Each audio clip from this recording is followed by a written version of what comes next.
Salut tout le monde.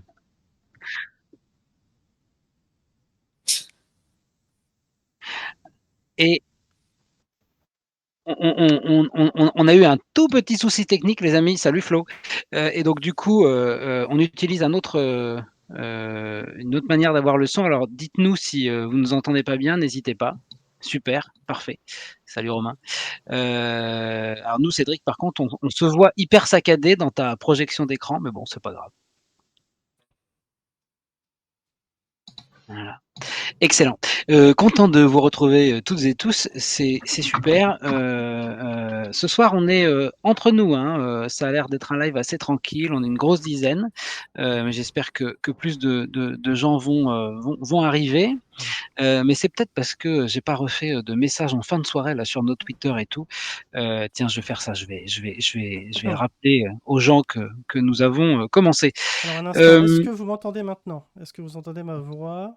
Est-ce qu'elle ouais. passe Ouais, correctement? Lorsque le chat n'entendait super. pas, c'était mal configuré. Super, Ah, parfait, merci. excellent. Alors, ce soir, qu'est-ce qu'on va faire? Eh bien, on va parler de Brandon Sanderson. Brandon Sanderson et Brandon Sanderson, mais comme il y a plein de choses à dire sur Brandon Sanderson, du coup, on peut y passer la soirée. Et donc, l'idée, c'est qu'on avait déjà fait un live sur Brandon Sanderson il y a quelques... Oui, c'est lui, c'est ce monsieur-là. On avait fait ça il y a 2 ans de ça maintenant. Sauf que 2 ans pour Brandon Sanderson, c'est beaucoup. Par exemple, c'est 40 livres sortis, 12 Kickstarter lancés, enfin bref. Non, il a quand même trouvé le moyen en 2 ans de faire... Oh, je suis très gros. Oh, oh, je Oui, suis énorme sur l'écran. je fais un petit réglage parce que tu es beaucoup, ta webcam est mal faite. Du coup, je te règle bien en direct, hein. Voilà, Excellent. C'est bien comme ça, tout le monde voit le bazar qu'il y a chez moi. voilà, en grand. Hop, c'est bon. Voilà. Non, mais oui, parfait, merci. Ça m'a perturbé. Donc oui, qu'est-ce que je disais? Ah oui, voilà, en 2 ans, il a quand même, fait un énorme Kickstarter qui est le plus gros Kickstarter, jamais créé, mis à part celui de Star Citizen. Donc c'est quand même pas mal. Il a sorti 4, 5, 6 livres, je ne les ai pas comptés, bref, mais il y a des experts ici qui les ont sûrement comptés. En fait, il a fait plein de choses. Et puis on a beaucoup de questions qui reviennent régulièrement, du style, mais par où on commence pour entrer dans le Cosmere? Parce que ça commence à devenir quand même tellement énorme que les gens sont perdus. Enfin bref. Donc on va essayer de répondre à tout ça. D'abord en faisant un petit tour de table, en faisant un retour sur le Cosmere, qu'est-ce que c'est, en faisant un retour sur cette année Sanderson qu'on vient de vivre, en faisant un petit passage par le Cytoverse aussi, qui est un peu une sorte d'univers parallèle, enfin un deuxième univers de Sanderson, vous me direz si je me trompe, mesdames et messieurs les experts. Et puis on essaiera de voir qu'est-ce qu'il y a de prévu par la suite, l'année 2024 vers l'infini et au-delà. Et puis on vous mettra des mèmes rigolos, parce qu'il faut mettre des mèmes rigolos, c'est bien de mettre des mèmes rigolos. Euh, et donc, on peut peut-être commencer par ce tour de table. Et ben, du coup, je propose qu'on fasse dans l'ordre, tout en haut, Camille, puis Gancho, Valère, Lipifera, etc. Donc Camille, je t'en prie. très bien. Bon, bah, bonsoir à tous. Pour ma part, j'ai lu la quasi-totalité du Cosmere. Donc, Bravo. merci, ça fait beaucoup. Voilà, ces 2 dernières années. Et franchement, c'est quelque chose de passionnant. C'est un gros univers et qui mérite quand même plusieurs lectures pour pouvoir réussir à tout capter. Donc, voilà, je suis contente de participer à ce live avec vous. Super, on est super content de t'avoir. Ben, c'est le premier live que tu fais avec nous, je me trompe pas? Oui, c'est ça. Eh ben, bienvenue. Oui, Merci. on va passer la parole à Gancho. Ben, présente-toi, Gancho, je dirai un Oui, mot après. bonjour. Du coup, c'est mon premier live à moi aussi. Et pareil, j'ai lu à peu près tout ce qui se fait de Brandon Sanderson en français, en tout cas. Et du coup, je m'occupe d'un site web sur Brandon Sanderson, le Cosmere et ses autres œuvres. Et Alors, voilà, me voici. on va donner l'adresse de ce site parce que, disons-le tout de suite, c'est le meilleur site francophone sur le Cosmere. Alors, je vous le mets dans le chat. C'est vraiment hyper bien fait. On est quelques, amateurs de Sanderson ici à avoir repéré ce site il y a quelques mois. On l'a vu un peu, grossir, grandir. On se dit: «Mais qui est derrière ça?» On se demandait bien, et donc le voilà avec nous ce soir, Le voilà. qui et Gancho a fait notamment des superbes, infographies qui permettent, de se situer dans le Cosmere, de savoir par où, entrer, de savoir qu'est-ce que, sur quelle timeline tout ça se situe. Donc, vraiment, très, très utile. Exactement, voilà. Par exemple, ce type, d'infographie, il y en a plusieurs, hein, que vous pouvez aller voir. Donc c'est vraiment un super boulot et donc ce live est aussi, pour nous, l'occasion de populariser cosmere.fr parce que vraiment Bah, c'est un merci super beaucoup. taf. Voilà, ben non, mais c'est mérité et donc on a ce soir un expert, du Cosmere, un grand expert du Cosmere avec nous, puis on en a un deuxième parce que je crois que Valère est quand même aussi pas mal un expert du Cosmere. Je t'en prie Valère. On ne On ne t'entend t'entend pas, pas. Valère. Valère il a plus de son. Ah,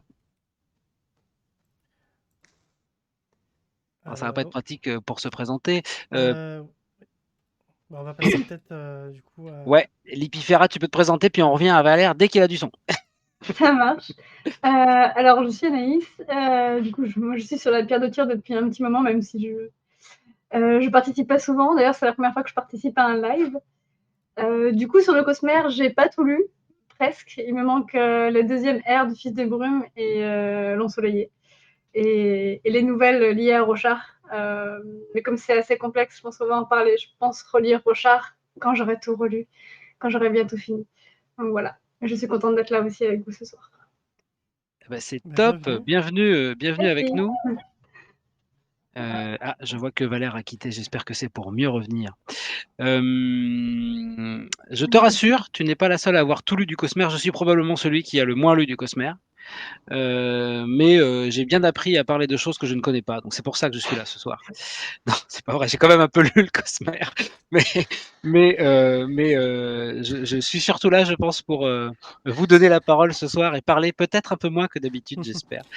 Cédric, à ton tour. Oui, je crois que Valère est revenu entre deux. Ah, excellent. Oui, on voit le corps. On t'entend respirer. Ouais, alors j'ai soit le son, soit l'image, c'est un peu embêtant. Ah oui. Donc j'essaie de faire revenir la vidéo maintenant. D'accord, on va te laisser bidouiller pendant ce temps-là. Du coup, rapidement, mon parcours Cosmere, même si j'étais là au premier live du coup qu'on avait fait sur Sanderson, mais moi j'ai commencé à lire Sanderson grâce à La Roue du Temps, puisque j'ai lu la fin qu'il a écrite, hein, tout simplement. Et donc je me suis intéressé à ce qu'il faisait d'autre depuis lors. Et donc du coup, j'ai lu il y a plus de 10 ans maintenant Fils des Brumes. Donc j'ai vraiment découvert son œuvre avec ça. Et après, au fil du temps, je me suis intéressé à ce qu'il avait fait d'autre. Donc du coup, j'ai laissé beaucoup d'années passer. J'ai commencé à lire Rochard récemment, que je voyais traîner depuis longtemps. J'ai commencé à lire La Voix des Rois et j'ai halluciné de la qualité de cette œuvre. Et donc à partir de là, je commence à tout lire. Donc là, ouais, j'ai Warbreaker, Elantris, tout ça. Je suis en train de lire la Stress, Yumi. Voilà, puis je rattrape au fur et à mesure, mais vraiment pour moi, Rochard, c'est vraiment ce qu'il a fait de mieux. Donc j'attends la suite avec impatience de cette œuvre en particulier. Top. Valère, est-ce que tu peux nous parler maintenant? Alors effectivement, il y a pas le son quand il y a l'image. Oui. C'est pas grave, on préfère avoir l'image, le son que l'image, pardon. On préfère avoir le son que l'image.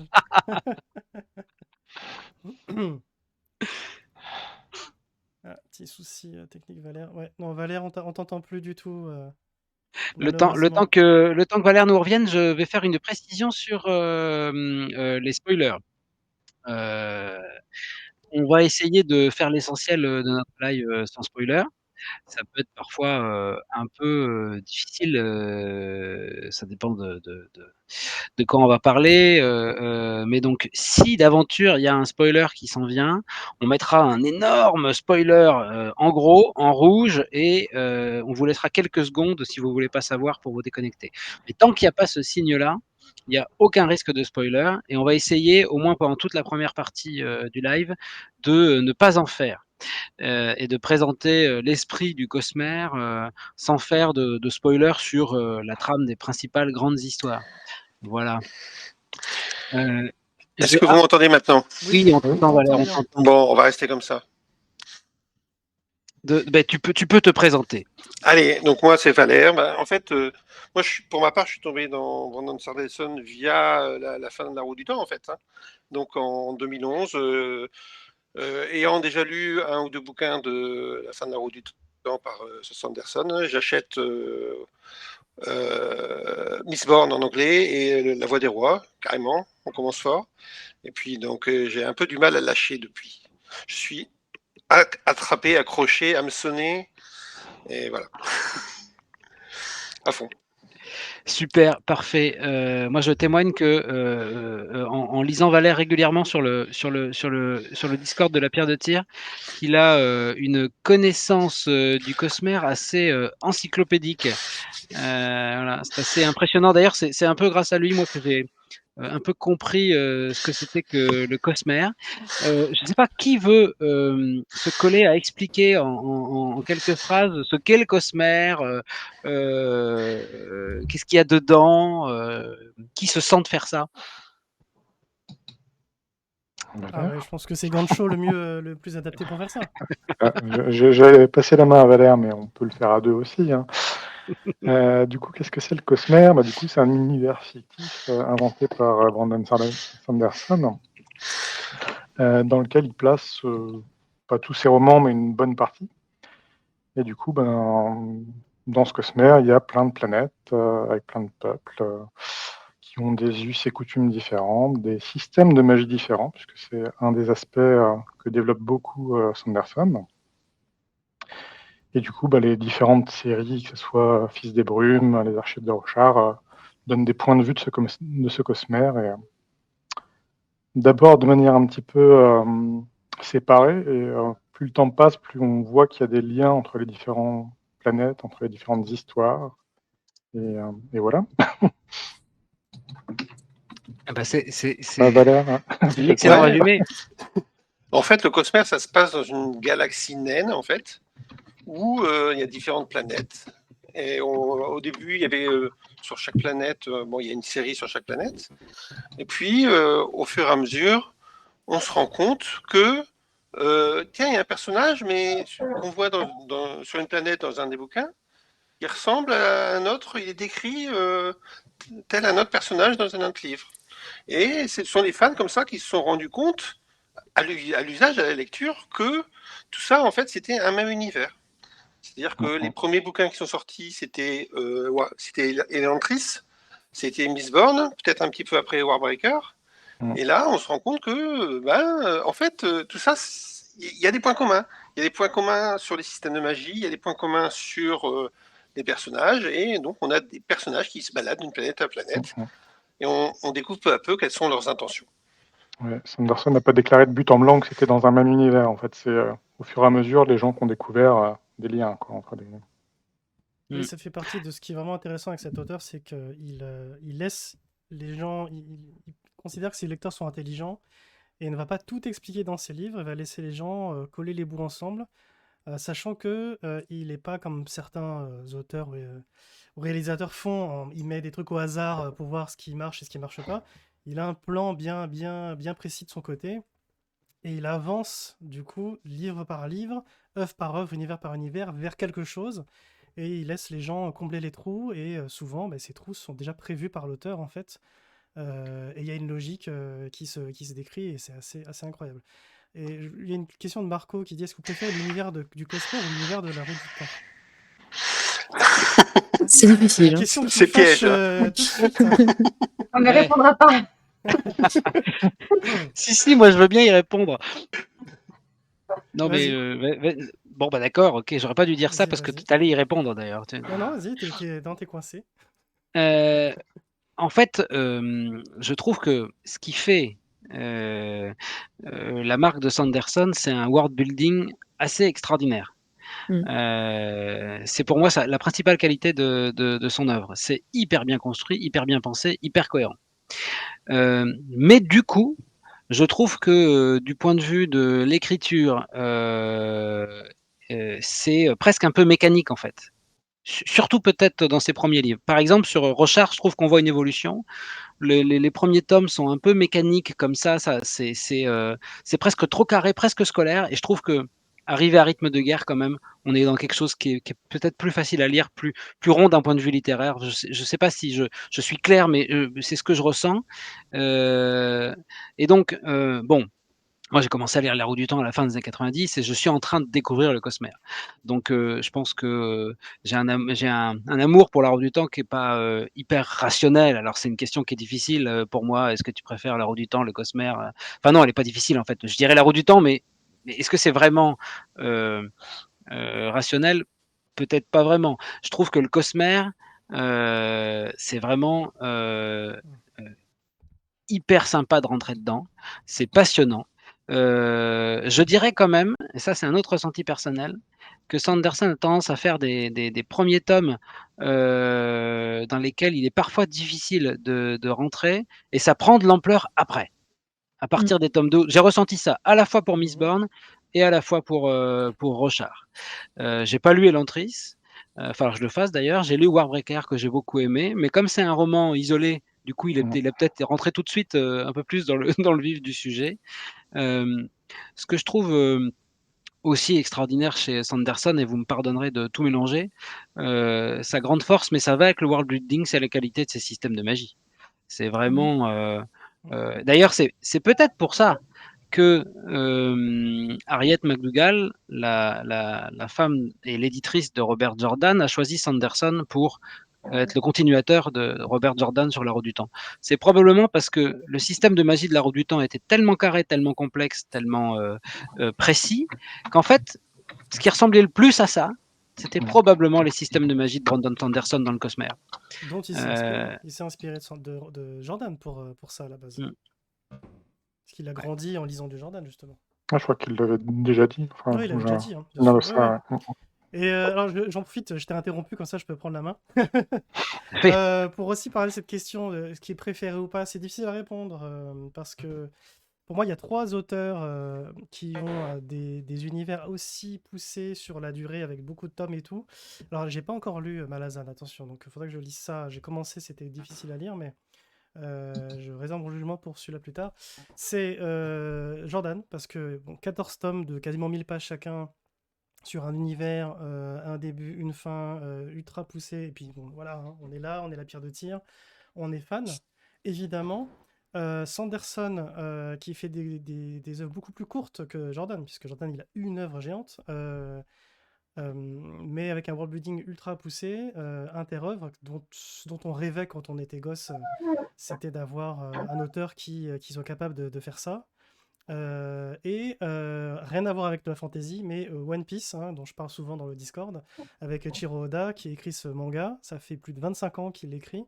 Un univers encore plus long, encore plus poussé que ce que fait Sanderson. Sanderson, il n'écrit pas depuis assez longtemps encore pour atteindre ce niveau pour moi. Et avec un auteur qui, pareil, a un univers ultra complexe, ultra détaillé et tout, et qui n'oublie rien, qui n'oublie pas les détails, qui va quelque part. Et Sanderson, j'adore ce qu'il fait parce qu'il a cette capacité à avoir un world building ultra complet et ultra poussé, presque mathématique dans sa rigueur, justement, comme je disais, des systèmes de magie, mais aussi une qualité de l'écriture des personnages qui sont intéressants et qui évoluent.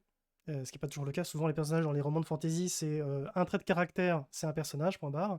On est beaucoup plus travaillé dans l'œuvre de Sanderson là-dessus. Et sa propension à écrire des scènes épiques. Et il avait déjà expliqué en interview que souvent, il avait des scènes bien épiques en tête et qu'il allait vers ça quand il écrivait ses romans. Et ça se ressent vachement. Du coup, ça fait 3 trucs que j'aime beaucoup chez lui qui font que ses œuvres sont très faciles à lire. Et on peut reprocher un petit côté formulaïque. Ça existe formulaïque en français? Je ne crois pas, mais on Ça comprend bien existe ce que pas. ça veut dire. Un petit côté très... voilà, il suit une formule qui fonctionne pour écrire ses romans, qui reprend régulièrement. Et c'est vrai, parce que c'est un peu une machine à écrire aussi, ce gars-là. Mais malgré ce défaut-là, je trouve que les qualités vraiment dépassent ce défaut, si on peut dire. À vous. Moi, je veux bien dire un truc. Vas-y. Vas-y, Faut prendre la vas-y. parole. Hein. Merci. Faut pas hésiter. Faut pas hésiter, faut interrompre, faut prendre la parole. Moi, je pense que entre Jordan et Sanderson, c'est assez peu comparable. dans le sens où effectivement, La Roue du Temps, c'est une seule grosse œuvre, alors que Sanderson, on peut lire ses œuvres sans avoir de gros engagements, déjà. Parce que quand on commence La Roue du Temps, moi j'ai pas encore fini, hein, mais quand on commence La Roue du Temps, on s'engage sur 14 tomes de 1000 pages. Et c'est très très long, alors que sur Sanderson, on peut lire les séries petit à petit à notre rythme. Après, moi, je trouve que le Cosmer a un côté secret qui donne la chose très obsessionnelle, en tout cas chez moi. Et du coup, ça donne très envie de tout lire et de tout comprendre. Quand on aime un peu les récits à secret comme ça, c'est du pain béni, je trouve. Alors que là, La Roue du Temps, on est plus sur un truc très épique. En fait, je suis parfaitement d'accord avec ce que tu viens de dire, à une exception près. Je trouve quand même que Rochard, ça commence à prendre l'ampleur de La Roue du Temps. Ça devient gros. Oui, c'est le boss de fin. Ouais, c'est ça. Il le dit lui-même hein, que c'est son œuvre. Donc, Il avait dit que c'était son magnum opus, on dit, son chef-d'œuvre, son œuvre principale sur laquelle il va écrire sur le long terme. Je rappelle quand même que Brandon Sanderson, il a 47 ans. Hein. Il est né en 75. Donc il est jeune en fait. Ah bah oui. Donc, il peut vraiment continuer à écrire longtemps et beaucoup. On a bon espoir qu'il finisse Rochard et qu'il écrive plein d'autres choses. Ouais. Alors, je t'interromps encore une fois. Déjà, dites-moi si le son est plus fort maintenant, parce que je l'ai augmenté. Et je réponds à une question du chat tout à l'heure qui était est-ce que du coup le Cytoverse peut être dans le Cosmer? Et la réponse est non. Non. Et vous... Non. Ouais. Non. Non. Là, il y a une méthode très simple pour savoir si une œuvre de Sanderson est dans le Cosmer. C'est si on cite la Terre ou si ça se passe sur la Terre. La Terre, ouais. Alors en plus j'ai répondu, j'ai dit Cytoverse, ça veut rien dire pour les gens qui lisent pas. C'est toutes ces œuvres sur Skyward, Astrovise, tous ces romans de science-fiction, c'est le Cytoverse, et donc c'est un autre univers que le Cosmer.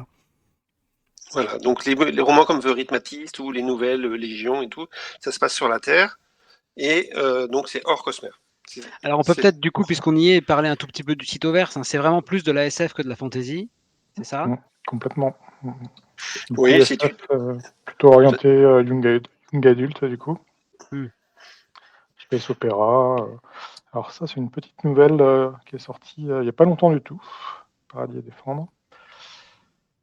Hop, je mets les images que j'ai. C'est de la fantaisie. Alors si j'ai bien compris les petites discussions qu'on a eues sur le Discord à ce sujet, il faut pas s'attendre à de la fantaisie hyper complexe du style Fondation ou alors Space Opera comme The Expanse. C'est un peu plus young adulte, tu disais, Gancho, c'est ça? Ouais, après, ça lui enlève pas les qualités, quoi, mais l'envergure n'est peut-être pas la même, effectivement, que ce genre d'œuvre-là. De ce que j'avais lu vite fait, c'était quand même assez cosmique et tout, et pas juste space opéra simple. Il y a quand même des choses un peu plus moi, j'ai que ça. Beaucoup de plaisir à les lire, il n'y a pas de souci, mais du coup, tu citais du Asimov, tout ça, c'est pas tout à fait pareil, quoi. Et ce qu'on peut noter, c'est qu'il vient de sortir le 4e livre de cette série, qui est Defiant, qui est affiché là. Ouais. Et en fait, après, il passe la main à une autre autrice qui a déjà commencé à écrire 3 nouvelles qui sont affichées là au milieu. L'émission stellaire, en français, c'est un livre qui regroupe 3 nouvelles. Et donc, pour le coup, il laisse un peu vivre son œuvre au-delà et ça lui permet de se concentrer sur le Cosmer et on est bien content. Ça me permet de poser une question. Camille, t'hésites pas à couper la parole aussi, faut y aller. Hein. Oui. Ça me permet de poser une question. Alors, j'ai bien compris que Sanderson, maintenant, je joue un peu l'ingénu, mais vous en savez sûrement plus que moi. Sanderson, maintenant, c'est une entreprise en réalité. C'est-à-dire, il n'est pas tout seul. Il y a plein de gens autour de lui. Est-ce que quelqu'un sait combien de personnes ils sont, comment ça se passe 14, non? Quelque chose comme ça. Alors, je pense qu'ils ont grossi pour... Il y a plusieurs années. Mais... Ouais. Bon, ils sont au moins 30, je pense. Ah oui, quand même. Je pense qu'en comptant la partie logistique, ils sont carrément 60. Ouais. Et donc, il y a peut-être 30 personnes qui s'occupent d'expédier toutes les box qu'il y a eu cette année, les projets secrets, etc. Donc, il y a eu, je ne sais pas s'ils vont rester à ce niveau-là, mais en tout cas, c'est vraiment une grosse entreprise. Oui, c'est vraiment énorme. Et donc, en fait, Brandon, lui, il écrit le cœur des bouquins, par exemple, dans le Cosmer, mais par exemple, quand il y a des illustrations, c'est pas lui, il y a des gens de son équipe qui travaillent avec lui pour vérifier la cohérence, illustrer, etc. Effectivement. Non, mais ouais, il a un département qu'il a utilisé. Donc, il y a un département artistique qui s'occupe de regrouper de trouver les artistes pour illustrer les œuvres, en fait. Oui, Et donc de c'est ça, suivre- c'est et pas lui suivre qui ça. dessine. Non, pas du tout. Après, il y a un de ces artistes qui est devenu son directeur artistique, plus ou moins, qui est Isaac Stewart. Hmm. D'accord. Lippi Ferrat t'a dit quelque chose? Ah J'ai oui, pas entendu. je disais, une fois, j'ai assisté à une rencontre quand Justicière est sorti dans une librairie à Paris. Et en fait, je me souviens très bien qu'il avait dit qu'il y avait une personne qui était dédiée à faire les petites illustrations de début de chaque C'est lui. qu'il y a dans tous les livres, Il me quasiment. Mhm. Mais on est d'accord que C'est ça. on a une photo de cette rencontre avec Brandon. Non, c'est pas celle à la librairie Dimension Fantastique. Oui, celle-ci, je me souviens. Pas celle-là? Non, c'est plus tard, c'était plusieurs années plus tard, et c'était à Mairie de Saint-Ouen, je crois, une très grande librairie, je me souviens plus très bien. Oui. Oui, parce que c'est vrai, je l'ai pas dit, mais avec Lippi Ferrat, on a rencontré Brandon. Ah, je peux te retrouver la photo peut-être. Ah oui, j'ai bien la Ouais, photo. tu dois l'avoir Ouais. quelque part. On avait fait une petite vidéo d'ailleurs, parce qu'on en avait profité pour l'interroger sur la série de La Roue du Temps. Et il nous avait répondu de manière assez sympathique, mais il y avait tellement de monde que bon, il fallait aller vite. Hein. Mais c'était la Dimension Fantastique, je me rappelle. Ouais. Exactement. Je crois que je l'ai sur mon Facebook DS, cette photo, quelque part par là. Ouais. Bref, on la retrouvera. Oui, donc c'est vraiment une entreprise, Sanderson, et qui effectivement a grossi avec tout ce qui s'est passé autour de ce Kickstarter dont j'ai parlé tout à l'heure. Valère, tu nous avais fait un article là-dessus, peut-être que tu peux en parler, et combien il a levé. C'est fou, quoi. Ah ben, ça a été une réussite extraordinaire, puisque l'objectif du Kickstarter a été atteint en quelques minutes à peine, et il a été dépassé, donc il a eu 43 millions de précommandes, en fait. 43 millions, quoi. Enfin, c'est Ouais, du délire pour de la c'est énorme. fantaisie. Mais après, il a 60 personnes il s'occupe de 60 personnes, quoi. Donc, c'est les 43 millions, ils vont pas tous dans sa poche, en fait. C'est-à-dire qu'il fait tourner une entreprise avec cet argent-là. Et donc, la promesse, c'était de sortir 4 bouquins en un an, qu'il avait écrit pendant le Covid, où il était obligé de rester chez lui, et donc il pouvait plus, il perdait plus de temps dans les avions, aller assister à des conférences, faire des rencontres avec les gens d'Hollywood, etc., etc. Donc, il a écrit en secret 5 romans, et il a décidé d'en publier 4 sous forme de Kickstarter. On les voit à l'écran. Et donc, cette année, c'était l'année de Sanderson. On avait, à chaque trimestre, on avait un nouveau bouquin qui sortait. Et ce qu'on peut dire, c'est que les 43 millions n'ont pas échappé aux éditeurs français, puisque le livre de poche, qui est l'éditeur français de Sanderson, a carrément acheté les droits à l'aveugle sans rien savoir des livres. Et donc, il a publié avec 2 éditions à chaque fois. Donc, 11 jours après la sortie américaine des bouquins, 11 jours après l'expédition des bouquins en PDF dans les boîtes aux mails des gens qui avaient payé. Et on récupéré, on pouvait acheter l'édition française. Donc là, on voit les éditions collector. Et il y avait aussi une édition un petit peu moins chère qui existait. Oui, comme ça. Elles sont quand même magnifiques. Hein. Ouais, il y a une question de Sophie. Je crois. Il y a une question de Sophie. Est-ce que c'est des romans plutôt SF ou fantasy, du coup, ceux-là? On peut dire que le deuxième, c'est un roman qui est hors Cosmer. C'est un roman qui est plutôt SF, en fait. Mais un petit peu à la limite. Un petit peu entre les deux, quelque part.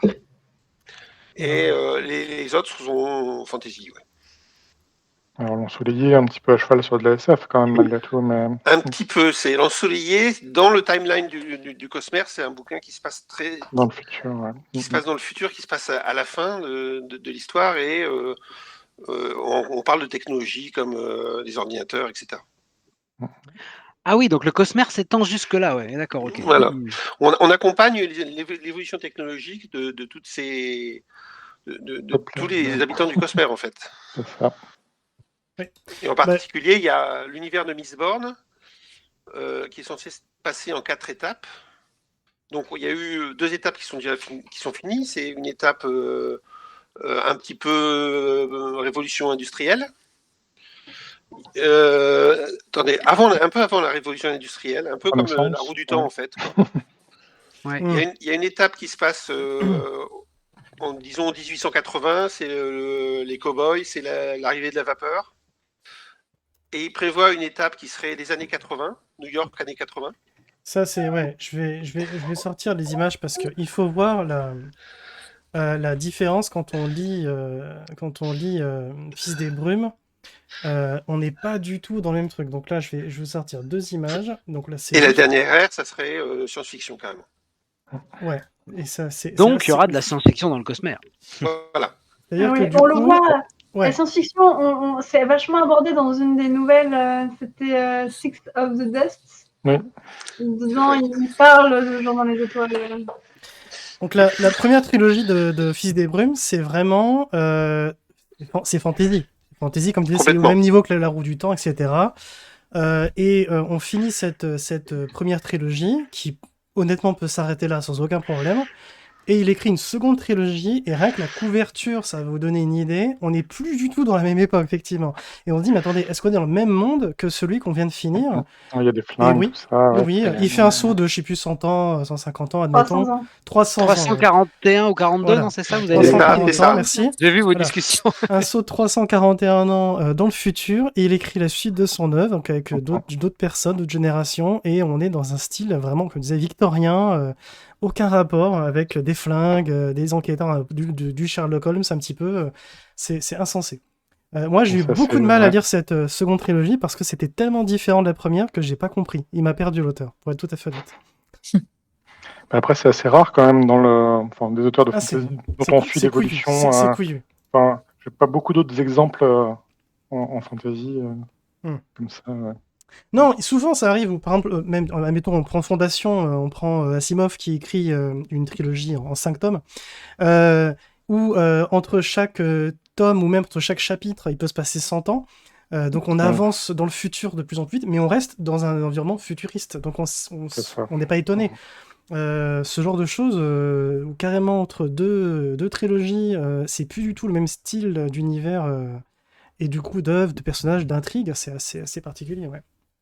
J'ai pas d'exemple qui me vient en tête, là, comme ça en tout cas.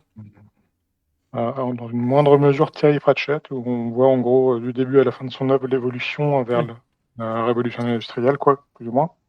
Mais à part ça, Bah, effectivement, j'ai pas d'autres œuvres qui me vient comme ça où il y aurait une espèce d'évolution de l'univers d'un point de vue technologique. Donc oui, en tout cas, ouais, ce qu'on disait avec cette année de Sanderson qui vient de s'achever, c'est que j'ai jamais vu aucun auteur qui a fait ça. C'est-à-dire sortir 5 livres la même année, du même auteur, hein. On sait que Sanderson, c'est une machine. C'est-à-dire qu'il écrit sans arrêt. Et il est capable de produire de la qualité en plus, hein, constamment. Et ça passe par, si je m'abuse, une discipline de vie extrêmement poussée.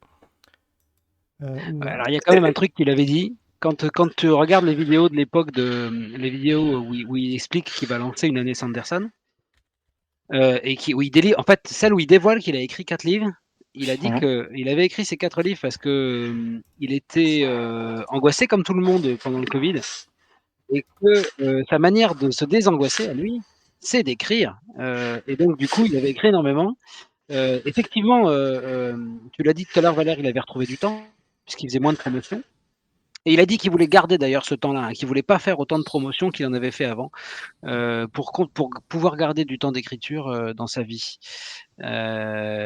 Donc voilà, c'était à la fois pour lui un enjeu psychologique et puis le fait de retrouver du temps. Allez, celui-là il est trop drôle. Sauf que maintenant il est barbu. Il est barbu maintenant en Ouais, plus. ça Ça ne marche plus. Ah, Oui. On a plusieurs questions dans le chat. Ah oui, Ouais. vas-y, tu peux nous les lire, Lippi, Fiara? Ouais. Alors, il y a Aniel qui demande combien de temps se passe entre les premiers événements et les plus anciens dans le Cosmère. Je crois que c'est plusieurs milliers d'années. Hein. je crois qu'on a peut-être une petite timeline sous le Oui, coude. quelque part. Oui, il y a une timeline. Alors laquelle? Parce que. Alors ça dépend si tu parles en termes d'histoire. Ah oui, je Ouais. l'ai, elle est là. Ouais, elle est en anglais, mais on va la. Alors ça spoil un peu, mais ouais. Ah oui. Alors, attends. En gros, tu as 10-15 000 ans, plus ou moins. Yes. Oui, alors, enlève-la qu'on spoil pas trop. Il y en a une autre où on spoil pas. J'essaie de trouver quelque chose. En fait, ah oui, On avait si. mis 2 Il normalement. y a celle-là qui est un peu plus simple.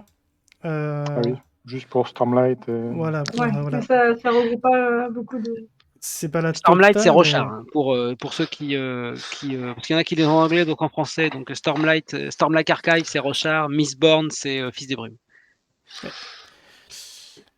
Mais oui, il y a une timeline, effectivement, il y a un ordre dans lequel... Il y a l'ordre d'écriture des romans, bien sûr. Il n'écrit pas les romans dans l'ordre chronologique, il les écrit dans l'ordre qu'il décide. Mais les romans se positionnent sur une ligne de temps, et donc du coup, ils sont tous dans un ordre. Des fois, ils se passent en même temps, des fois, il y a plusieurs centaines d'années entre différents romans, etc. Mais oui, il y a une timeline complète. Et on avance au fur et à mesure. Je crois que c'est tout ce qui est Fils des Brumes se passe plus tard que ce qu'on voit actuellement dans les archives de Rochard, par exemple. Alors, je crois que c'est l'R2 qui se passe en L'R2. même temps que Stormlight, je crois. Ouais. J'ai pas lu R2 de Mistborn, du coup, je peux pas confirmer. Mais ça, en fait, c'est les gens qui déterminent tout ça, en fait. Les gens étudient les romans, trouvent des indices, interviewent Sanderson, lui posent des questions. Il y a aussi, bien- effectivement, bien affûtées. il y a des gens qui collectent tout ce que Sanderson répond, toutes les questions que les fans posent à Sanderson, elles sont collectées et centralisées sur le 17e Shard, le site web des anglophones, des fans anglophones. Et tout ça, ça sert à alimenter les wikis anglophones, quoi. Mais donc vous êtes, c'est-à-dire que Sanderson lui-même n'a jamais rien dit sur la globalité du Cosmere, les liens entre les différents personnages, la timeline, etc. Tout ça, ça n'est que de la déduction et de l'exégèse. Non, Il y a des deux. Il y a des deux. il y a des deux. Ouais. Ok. En fait, il y a une grosse part de déduction en fouillant les bouquins, où ils laissent des indices traîner, etc. Et après, il y a beaucoup aussi d'interviews où les gens vont noter tout ce qu'il dit, parce que tout ce qu'il révèle en interview est canon. Donc lui-même, en fait, il fait toujours attention quand il répond à des questions en interview, de répondre en laissant des indices ou en disant « Non, je peux pas répondre parce que ça va trop spoiler ». Et quand il répond, on peut prendre en compte sa réponse dans la lore générale du Cosmere, en fait. Donc les gens notent absolument tout ce qu'il dit. Y compris, par exemple, dans des dédicaces. Ah, on a vu un chat. Y compris dans les dédicaces. Ouais. Les gens lui demandent de signer un bouquin, et il pose une question et il écrit la réponse sur le bouquin. Et donc, on a des photos des réponses écrites de Brandon qui alimentent la connaissance collective des fans. Ouais. Ça, c'est assez impressionnant parce qu'il n'y a pas beaucoup d'auteurs aussi qui poussent ça. En général, les auteurs vont répondre à des questions comme ça, mais on peut pas prendre au sérieux leurs réponses forcément, en fait. Tandis que lui, il joue de ça vraiment, et ça fait partie, on va dire, du jeu, d'écouter ce que dit l'auteur sur son œuvre. Après, c'est un bon exercice pour lui aussi, du coup. D'un point de vue cohérence. Alors, il y a... Il y avait une autre question aussi par Vas-y, rapport à où est-ce qu'on peut commencer dans son œuvre. Et justement, je crois que Gansho, il a fait une affiche qui permet... Non, pas celle-là. Celle-là. Une avec des losanges et jaune. Et jaune, c'est par laquelle tu peux commencer. Différents Et pronoms. certains recommandaient l'Antris. Ah oui. Après, celle-ci, moi en fait. personnellement... Ouais, voilà, On celle-là. peut faire un tour de table. Vas-y Camille, commence. Toi, si tu as un conseil, n'hésite pas à le donner. Et pourquoi Personnellement, commencer une œuvre aussi grande comme ça par des petites histoires, enfin des petites nouvelles, moi, je sais pas, j'aime bien avoir une grande œuvre, une grosse œuvre et commencer par Rochard, c'est ce que je conseillerais le plus. Mais bon, après, chacun ses goûts. Hein. Ça dépend à qui C'est tu bien, conseilles, chacun a son point de vue. Ouais. Voilà. Après, peut-être que justement, il y a quand même beaucoup de rêves dans Rochard. Du coup, on aurait peut-être besoin de lire certaines œuvres comme Taldin, enfin tout ce qui se passe sur Taldin, Naltis aussi. Enfin, ouais, du coup, peut-être qu'il faudrait commencer par les nouvelles. Au final, si on veut voir les petits crossovers. Mais après, ceci dit, Rochard, comme ça mérite plusieurs lectures, on peut lire. Ouais, on peut peut-être commencer par Rochard, après relire les nouvelles et relire Rochard. Enfin, ouais. Je suis d'accord. Gancho, à toi, qu'est-ce que t'en dis? Gancho, selon toi, par quel roman commencer? Eh ben, en fait, ça va dépendre. Moi, je pense que pour quelqu'un qui est à peu près habitué à lire de la fantasy, je lui conseillerais sans doute l'Empire ultime, voire La Voix des Rois, commencer. Mhm. Et pour quelqu'un qui est peut-être un peu plus mitigé ou moins habitué à lire de la fantasy, peut-être plus des tomes uniques, genre Warbreaker, ou même dans les tresses, éventuellement. Ça peut être des bons points d'entrée. Hein. Mhm. Ou même l'âme de l'empereur aussi, c'est court et c'est C'est quoi l'âme sympathique. de l'empereur? Ça s'inscrit où, ça? C'est une nouvelle qui est dans le même univers qu'Elantris, en fait. Ah oui, d'accord, ok. C'est dans Cell Oui. en rouge dans Une l'image. nouvelle, c'est un Mais il roman faut le lire court. après. Ouais. Non, il n'y a pas d'ordre. Les deux sont références l'une à l'autre, mais de manière très succincte. Ah, on peut C'est lire... pas avec les mêmes personnages? Non. Pas du Non, tout. ça se Pas passe du pas dans tout. le même continent, même pas, donc du coup c'est totalement Ah non, donc séparé. ça c'est le 3e tome qu'il comptait écrire, il me semble. Avec Il y a bien 2 tomes d'Elantris, non? Ah Non, non, non, il n'y a qu'un non. tome. non, c'est la En fait, nouvelle qui est dans le crépuscule, là. 6e C'est ça. crépuscule. Il y a une nouvelle avec les mêmes personnages qu'il faut lire après l'entrée. The Hope of Elantris, qui est pas traduit Ouais. en français. Oh, Ok, le, ouais. le Ouais, c'est bazar pas de... très important, effectivement. le bazar. Non. Ouais, Mais parce non, que alors Elantris, là, en fait, vous m'avez perdu. pardon. En fait, C'est facile Elantris, d'être perdu peut-être avec qu'à une moi. époque, il y avait Elantris était séparé en 2 tomes à une époque, sa toute première publication en français, je crois. Et elle a été ensuite racolée en un seul tome, Elantris. C'est pour ça. C'est celle-là que j'ai, moi, dans ma bibliothèque, en 2 tomes. Ah ouais. Alors, Collector. Waouh, on veut la voir. avant de donner la parole à Valère, je vais répondre à Marco Distar qui Je dit reviens. qu'il est étonné, il pensait que 13 spoilait des choses dans le Cosmere. Alors, oui, mais non, parce qu'en fait, il faut oublier cette culture du spoiler, en fait. C'est pas un spoiler si tu comprends pas de quoi ça parle. C'est-à-dire que du coup, tu découvres un univers, tu découvres un auteur et tu découvres sa première œuvre. Tu commences par Tress.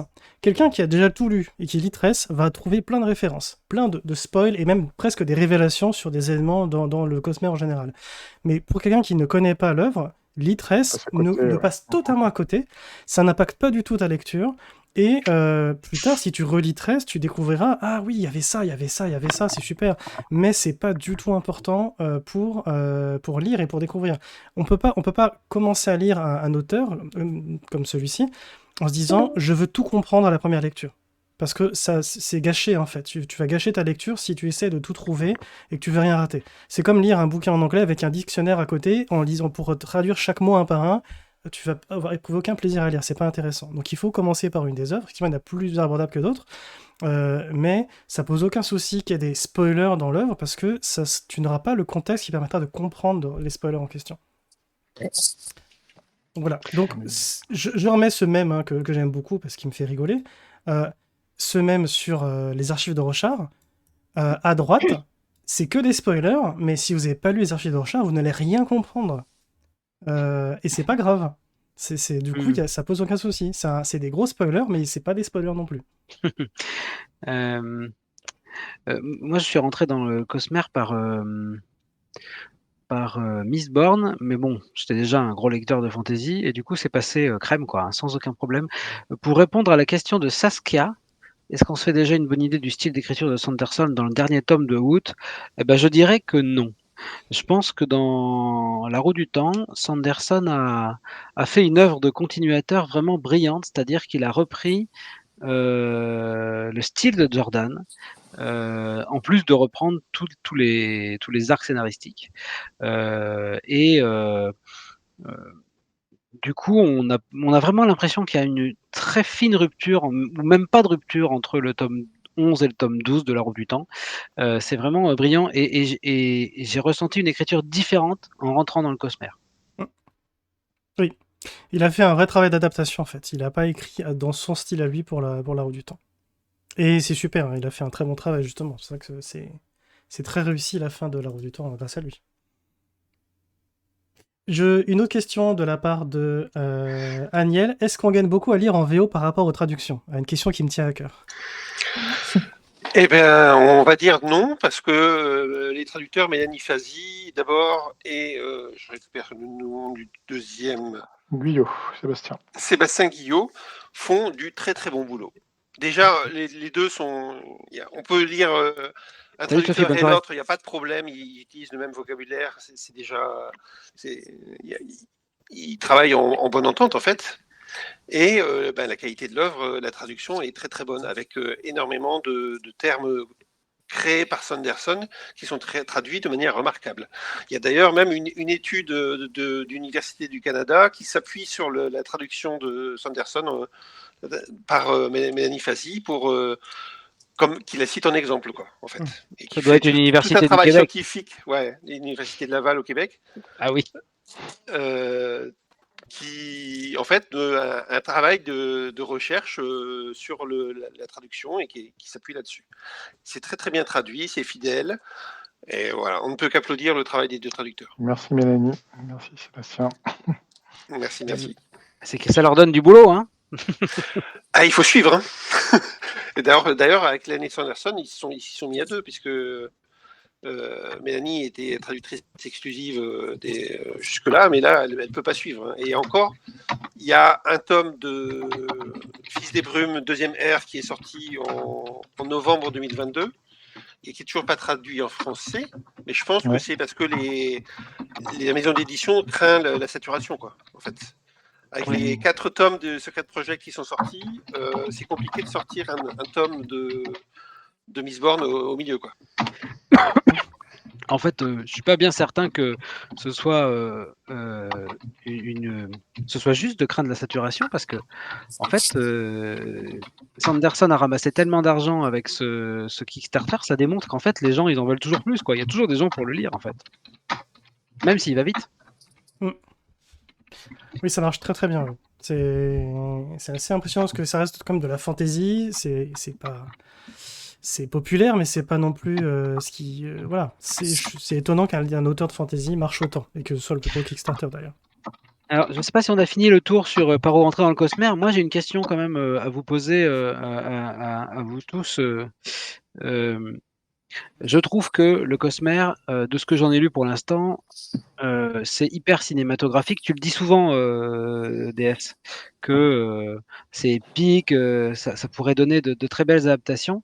Qu'en est-il et qu'est-ce qu'on sait à ce sujet, le Cosmere à la télé, au cinéma, sur Netflix ou ailleurs, demain? Alors, il y a eu plusieurs projets cinéma, ça c'est sûr. Aucun qui a abouti, mais je crois que récemment il a dit que c'était à un cheveu, que ça s'était pas fait. Et on sait sur quoi c'était? C'était sur Mistborn, il me semble. Et c'est vrai que c'est peut-être la plus cinématographique, enfin une des plus cinématographiques à adapter. Vraiment. Il y a aucune news sur une adaptation récente. Non, il y a rien, toujours rien. Il en a parlé à la Dragon Stilcon encore, mais toujours peut-être. J'ai vu un entretien récemment qui expliquait où Brandon évoquait ses relations avec Hollywood. Et en fait, ce qui perturbe Hollywood, c'est que Brandon n'a pas besoin financièrement de vendre. Oui, donc vraiment, il est très attentif à ce qu'on lui propose. Il a très bien noté ce qui s'était passé avec La Roue du Temps et avec le squat ignoble de Red Eagle Entertainment qui a fait du très mauvais travail avec les droits de La Roue du Temps. Et donc, en fait, je pense qu'il exige d'avoir une part importante de la production de lui, le Final Cut ou quelque chose comme ça, quoi. Et c'est ça qui achoppe peut-être un petit peu avec Hollywood. Ouais, tout à fait, oui. Il faut vraiment comprendre que son Kickstarter a montré que Sanderson n'a pas besoin de maison d'édition. Il peut s'auto-éditer, il peut s'auto-financer. Et il joue pas avec les règles du jeu habituelles, en fait. Et du coup, tous ces contrats, toutes ces adaptations Netflix ou Hollywood ou machin, de dessins animés, de romans, sont souvent mauvaises. Majoritairement mauvaises, voire très mauvaises. Parce que les auteurs sont écartés rapidement du processus créatif. Et d'ailleurs, il y a eu une exception notoire récemment avec One Piece, je le répète, qui a sorti une série télé live, donc pas du tout un dessin animé, et qui a très bien fonctionné pour Netflix. C'est une des plus grosses sorties justement de cette année, qui a explosé tous les records, on ne s'y attendait pas du tout. Et alors que c'est une adaptation d'un manga, et pourquoi ça a fonctionné ? À la grande surprise générale, parce que l'auteur était impliqué du début à la fin. Et qu'il avait droit de visionnage et droit d'édition de chaque seconde de la série. Et ben en fait, quand on laisse l'auteur travailler, et ben on a de la meilleure qualité. Mais ça, c'est quelque chose que aujourd'hui Hollywood n'est pas prêt à accepter et n'aime pas qu'on les empêche de faire ce qu'ils veulent avec une œuvre. Et Sanderson ne laissera rien passer. Donc du coup, tant qu'on lui proposera pas un contrat où il a le droit complet de créatif sur la production, il le refusera. Et donc du coup, pour l'instant, pour moi, ça avancera pas tant qu'il n'y aura pas ce projet-là, quoi. Il devrait quand même finir par l'obtenir, hein. Après avoir levé 40 millions d'euros, les gens doivent se dire à Hollywood, ah bah dis donc, il y a quand même une envie. Donc a priori, il va peut-être finir par obtenir ce qu'il veut. Tu feras gaffe, Cédric, notre appel prendra fin dans 7 minutes. Ah, merci de me le noter. Oui. On va essayer de repasser sur Discord, du coup, peut-être. On a eu Ouais, quelques soucis c'est ça. techniques ce soir, on s'excuse. Hein. Petite pause, musique d'ascenseur, on repasse sur Discord. La fanbase One Piece oui, la fanbase de One Piece est grande, mais pas du tout énorme. On parle de Netflix, on parle de l'entertainment. C'est pas du tout c'est pas du tout le même public. Donc, du coup, c'est une surprise parce que les adaptations de séries télé, je veux dire, de mangas, de livres et tout, de jeux vidéo, c'est un échec constant. Il y a quasiment jamais rien qui est adapté correctement. Et regarde, le dernier, c'était The Witcher, qui a bien commencé, mais qui part en cacahuète. Et pourquoi? Parce qu'il y a des différences créatives entre l'acteur principal, qui veut que ça soit respectueux des livres, et puis les auteurs de la série, qui ont mis de côté l'auteur original, et qui veulent faire leur propre truc, et qui respectent pas l'œuvre originale. Et du coup, on a des saisons qui partent en cacahuète. Mais bon, vu les échecs récents et vu les échecs récents aussi de Marvel avec son MCU qui aussi ne marche de moins en moins bien, on peut espérer peut-être un retour à avoir des vrais auteurs qui prennent la main sur les scénarios. Ça serait bien d'arrêter d'utiliser des auteurs d'Hollywood qui savent pas faire et reprendre des vrais écrivains dont c'est le métier. Oui, alors un écrivain, son métier, c'est pas d'écrire des séries, c'est d'écrire des livres. Hein. Enfin, moi, je trouve quand même que.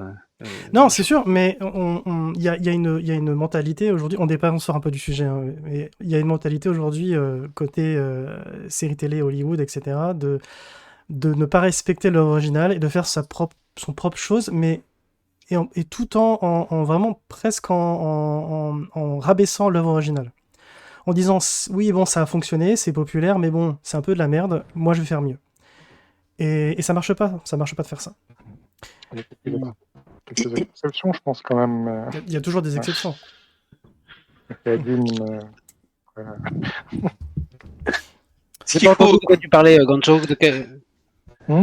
J'ai pas entendu de quoi tu parlais, tu te disais il y a des exceptions. Moi, je pensais au dernier Dune, par exemple, qui me semblait quand même... Ah oui, celui de Villeneuve. Ouais. Ouais. On verra le deuxième volume. Mais ce qu'il faut noter aussi, c'est que Sanderson a eu une expérience avec Hollywood. Il est associé à la production de La Roue du Temps. Et pas mal de vidéos ou d'extraits sonores où il disait « Je suis désolé, j'ai essayé, je les ai implorés de ne pas faire comme ça, de revoir leur idée. » Et je pense qu'il a beaucoup plus communiqué sur la première saison de La Roue du Temps, qui était très mauvaise. Enfin, j'exagère, qui a eu des points faibles, et beaucoup moins sur la deuxième saison qui nous a beaucoup plus satisfait. Mais sur la deuxième saison, il n'a pratiquement pas parlé en fait.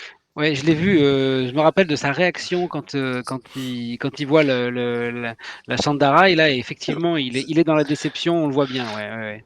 Donc, il doit se méfier globalement de toutes les entreprises d'adaptation. Je pensais exactement à ça. C'est quand on découvre comment apparaît la lance de Matt dans les derniers épisodes de la saison 2, il explique aux auditeurs, voilà, il s'est battu contre ça, mais ça arrive. Donc ça, il s'en souvient quoi. Donc maintenant, quand on lui demande, on veut faire Miss Born, mais qui se passe, je sais pas, complètement quelque chose de différent. Mais à New York, avec l'armée américaine. Voilà. Contre les nazis. Voilà, donc ça c'est un classique. Avec des requins zombies nazis volants. Il y a des films comme ça. Hein.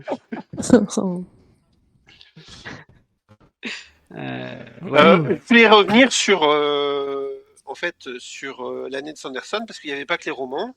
Il avait proposé aussi à la vente qu'on fasse une année complète de Sanderson, c'est-à-dire tous les mois, on a un cadeau Sanderson qui arrive par la poste. Et tu l'as pris l'année complète? C'était horriblement cher à cause des frais de douane. Ouais. C'est-à-dire que c'était les frais de douane qui étaient multipliés par 12 en fait. À chaque Truc fois. de dingue. Voilà, donc c'était 50 € de frais de douane tous les mois, ça faisait un petit peu beaucoup. C'est clair. De frais de douane et d'expédition en fait, je voulais dire. Et donc, tant qu'il n'aura pas un magasin, un centre, un entrepôt en Europe pour expédier en Europe, ça sera compliqué ce genre de choses.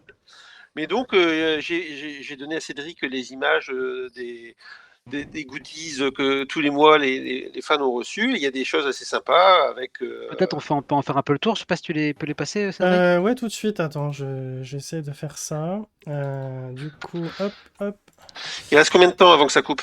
2 minutes. 2 minutes. Ah bah, on pourra pas le faire rapidement. Voilà. Non, mais en fait, ça va pas couper, hein, ça va couper pour vous. Après, vous avez le temps de revenir. D'accord. Donc, Pas de souci. on se reconnecte on se reconnecte pour le vocal sur le Discord. Allez-y, faites ça maintenant, comme ça va être plus Allez. simple. On fait ça Ok. tous ensemble. Donc là, on a la boîte Cytoverse avec une. Donc ça se passe c'est un truc de science-fiction et donc là, essentiellement, on a un vaisseau spatial là. Il y a une jolie maquette en métal qui est assez lourde. On a des moules pour faire des gâteaux en forme de limace Doomslug, des limaces du destin, je sais plus le nom en français. Voilà, ce genre de cadeau.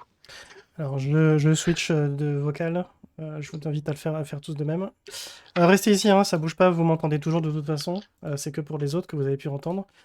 Donc on change de canal de discussion. Hop, voilà. Et normalement, vous devriez réentendre tout le monde. Est-ce que vous C'est bon. êtes là? Voilà, Si parfait. tu peux nous restreamer. Ah oui. Je vous restream tout de suite, évidemment, pour que vous puissiez voir ce que je montre à tout le monde. Et voilà. Excellent. Et Lippi nous a mis la photo où on est avec Brandon. Tu peux la reprendre sur le canal. Super, ouais, je fais ça tout de suite. Ah bah je l'avais même pas cette photo, je crois. Voilà. Oula, elle est en grand format. J'étais si jeune. C'était en 2016. Ah, 2016. C'était il y a presque, c'était il y a Notre 8 ans, époque. 7-8 ans. Ouais. Voilà, nous Ok. voilà donc avec Brandon à la dimension fantastique. Il y avait, il y avait Mani qui était là. Ah, c'était sympa. Hein. Dans le chat, dites-nous si vous entendez tout le monde correctement comme tout à l'heure. Du coup, Il fait souvent, Brandon Sanderson, il fait souvent des conventions comme ça en France. super. On peut le rencontrer. Ça fait longtemps, je pense. Moi, je l'ai vu 2 fois. Je pense La dernière fois, c'était il y a 2-3 ans. il a plus le temps maintenant de bouger à travers le monde comme ça. Il a des livres à écrire. Faut pas qu'il voyage. Ah, Gancho, on t'entend plus. T'es muté, Gancho. Ou alors on t'entendait pas. Un, Tu peux deux. parler? Oui, là on t'entend. Ouais. Valère aussi, on t'a entendu parler. Ah. Ok. Je Très vous, bien. je vous remets dans le chat la vidéo des questions qu'on lui avait posées à l'époque. On avait fait une petite vidéo avec lui.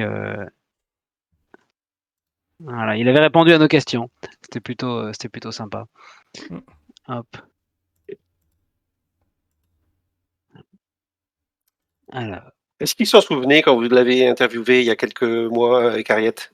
On n'en a De pas ça. parlé de mon souvenir. Non, on lui en a pas reparlé. Non, en fait, on avait un live, ça a duré probablement 45 minutes quand on l'a interviewé avec Ariette, quand Cédric l'a interviewé avec, le Capitaine Popcorn. Et donc on voulait pas quand même, on voulait que ça se passe bien et tout, donc on était hyper concentrés parce que c'était quand même impressionnant de les avoir, lui et Ariette, en interview. Et donc c'est vrai qu'on n'est pas revenu là-dessus. On s'est concentré sur qu'est-ce qu'on allait leur poser comme question et tout. C'est ça. C'est C'était quelque très chose quand même d'avoir Brandon Sanderson et Ariette qui débarquent sur notre Discord. Voilà, toutes les boîtes. Alors, j'aime beaucoup, par exemple, sur la boîte Miss Born, on voit une petite peluche qui est Tensoon, donc le Kandra en forme de chien. Et l'image d'à côté, on retourne la peluche et on a les os en surbrillance, en fait, en luminescent. Ah Le oui, squelette. c'est C'est le chien de Vin, le chien loup de Vin. Voilà, donc on voit des exemples de cadeaux, des cartes postales de Lutadel, de Elantris, du Ritiru. Voilà. Ça, il a des gens qui font tout ça dans son équipe. Voilà, donc tous les mois, les gens recevaient une petite box, et puis évidemment, comme c'est l'ère de YouTube, donc il y avait des gens qui faisaient des pack opening, qui présentaient le contenu de leur box tous les mois. Ouais, ça coûtait le total, là, le gros. Oh, je saurais pas te dire là comme ça, franchement. C'est pas quelque chose comme $250, un Voilà. truc comme ça? Ah, sympa, les pins. Peut-être, mais sans les frais d'expédition. Et donc en plus, dans chacune des box, il y avait un petit pin comme ça du Cosmer. Très sympa. Donc là, on voit Oid, on voit Steris de Mistborn Era 2. Là, j'arrive pas à lire. C'est Wax, c'est Wax de, c'est Wax de Mistborn Era 2 aussi, les deux époux en fait. Là, c'est Raoden d'Elantris. Chris, on en parlait tout à l'heure des personnages qui apparaissent, dans tous les livres. Et en fait, à la fin de chaque bouquin de Sanderson, souvent il y a un genre de Ars Arcanum où on explique des détails sur la magie qui se passe sur cette planète, etc. Et donc, Chris, qu'on voit là en pins, c'est le personnage qui écrit Ars Arcanum, c'est ça? Qui écrit, c'est l'Ars Arcanum, c'est-à-dire c'est une universitaire qui parcourt le Cosmer pour découvrir tous ses secrets. Oui. Alors là, on a Vivena de Warbreaker, on a une très jolie Sylphrenia, de Rochard, donc. Et ensuite, on a quatre pins de chacune des Secret Project, donc Tress, Nomade, Yumi, et puis Mervyn du deuxième bouquin, du deuxième Secret Project. Ceux-là n'étaient pas dans les box, en fait. Ils étaient disponibles pendant la Dragonsteel. Exactement. Ah oui. Merci. Ah, quelle excellente transition, Gancho. Je pense qu'on peut parler un petit peu justement de tout ce qui se passe de physique autour de Sanderson, c'est-à-dire la convention Sanderson aux États-Unis qui s'appelle la Dragonsteel. C'est un truc qui se passe quand même beaucoup aux États-Unis, hein, ce type de convention. Il y a une convention Star Wars, une convention Star Trek, il y a plein de conventions sur plein de sujets. Il y a une convention, peut-être même 2 conventions de Jordan. Un jour, on s'est promis avec Cédric qu'on irait à la Jordan Con. C'est combien le billet d'entrée déjà? En fait, c'est pas le billet d'entrée qui est si cher que ça. Le problème, c'est d'y voyage. aller. L'avion. Genre, c'est à Philadelphie, ça change de ville tous les ans. Enfin, tu vois, bref. Mais on sait jamais, ça se trouve, on peut s'y trouver par hasard. Ah oui, par hasard, ça c'est possible. Mais bon, en général, c'est pas par hasard aux États-Unis quand même. Et du coup, il y a une Dragonsteel qui est donc la convention Sanderson. Mais alors, il est hyper partie prenante de ça. C'est-à-dire que c'est organisé aussi par ses équipes. C'est bien ça, hein? Oui. Ça, il est vraiment impliqué, quand même. Oui, il est là. Voilà, et ça se passe à Salt Lake City, puisqu'il habite là-bas. Comment ça se déroule une Dragonsteel? C'est quoi? C'est sur quelques jours? C'est un espèce de grand marché Sanderson? Il y a des conventions, des conférences? Alors, on avait ça, grosso modo, quand même. Ouais, on avait trouvé un article assez sympa qui racontait la convention vue de l'intérieur avec plusieurs salles où il y a des conférences, avec des jeux de rôle. Pour tous les participants sont invités à se balader partout dans la convention et récupérer des preuves, des indices, etc. Il y avait des discussions enflammées entre fans du Cosmer sur tel ou tel point pour dire voilà, qu'est-ce qui va se passer. Les personnages, discuter des personnages, tel personnage qu'on trouve sur Rochard mais qu'on a déjà vu sur Scadrial avec Mistborn, etc. Du coup, il y avait aussi un grand marché avec plein de créateurs, créatrices. Voilà. Comme dans toutes les conventions américaines, il y a beaucoup de cosplay. Voilà. Ça va être quelque chose, hein. Ça va être assez sympa comme moment. En fait, Voilà. il est en train de vraiment en faire une espèce de franchise, si j'ose dire. C'est-à-dire que et c'est exactement, c'est pensé comme du Star Wars ou du Star Trek. C'est un univers monde où il y a de tout, quoi. Alors là, pour l'instant, c'est surtout des livres et des BD et puis un peu de goodies, tout ça. Mais en fait, demain, ça peut être appelé à être encore beaucoup plus que ça, d'autres types de supports. Bah justement, donc du coup... Ah, j'ai perdu le... Ah oui, zut, un instant. Hop, j'allais montrer une image et puis ça marche pas comme prévu. Hop. Voilà. Ça c'est un jeu de société? Un jeu de rôle. Un jeu de rôle, mais sur quel sur papier? Oui, comme ça. Ah non, ouais. Waouh.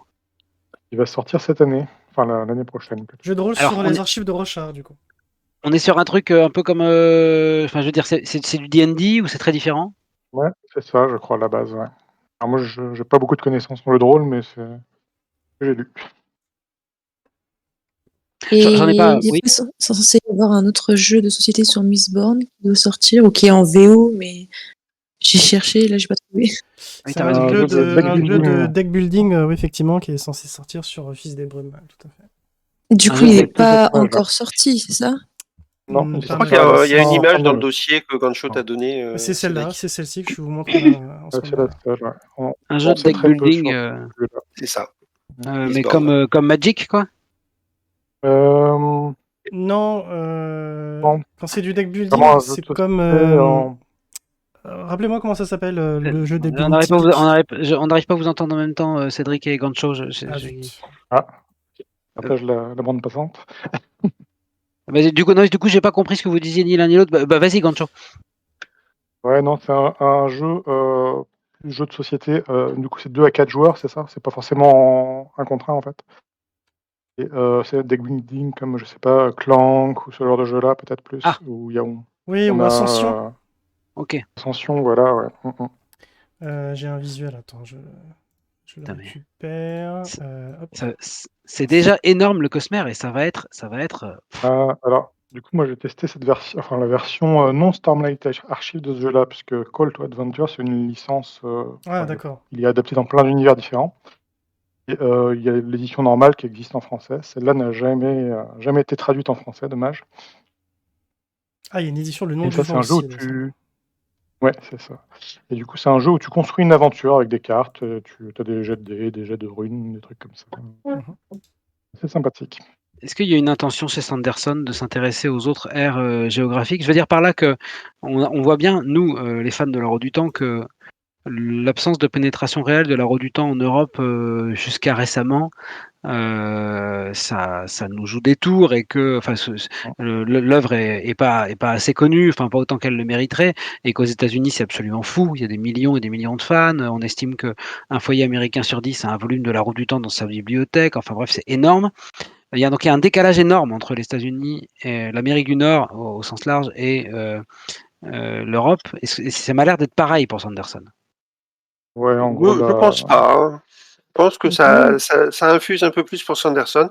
La Roue du Temps, c'est surtout en France, enfin dans le monde francophone, que ça n'a pas trop décollé à cause des problèmes de traduction, en fait. Mais là, avec la qualité du travail de Mélanie, ça monte hein, doucement. Et les éditeurs français et les éditeurs européens en général ont bien pris conscience de ce qui s'est passé avec le Kickstarter.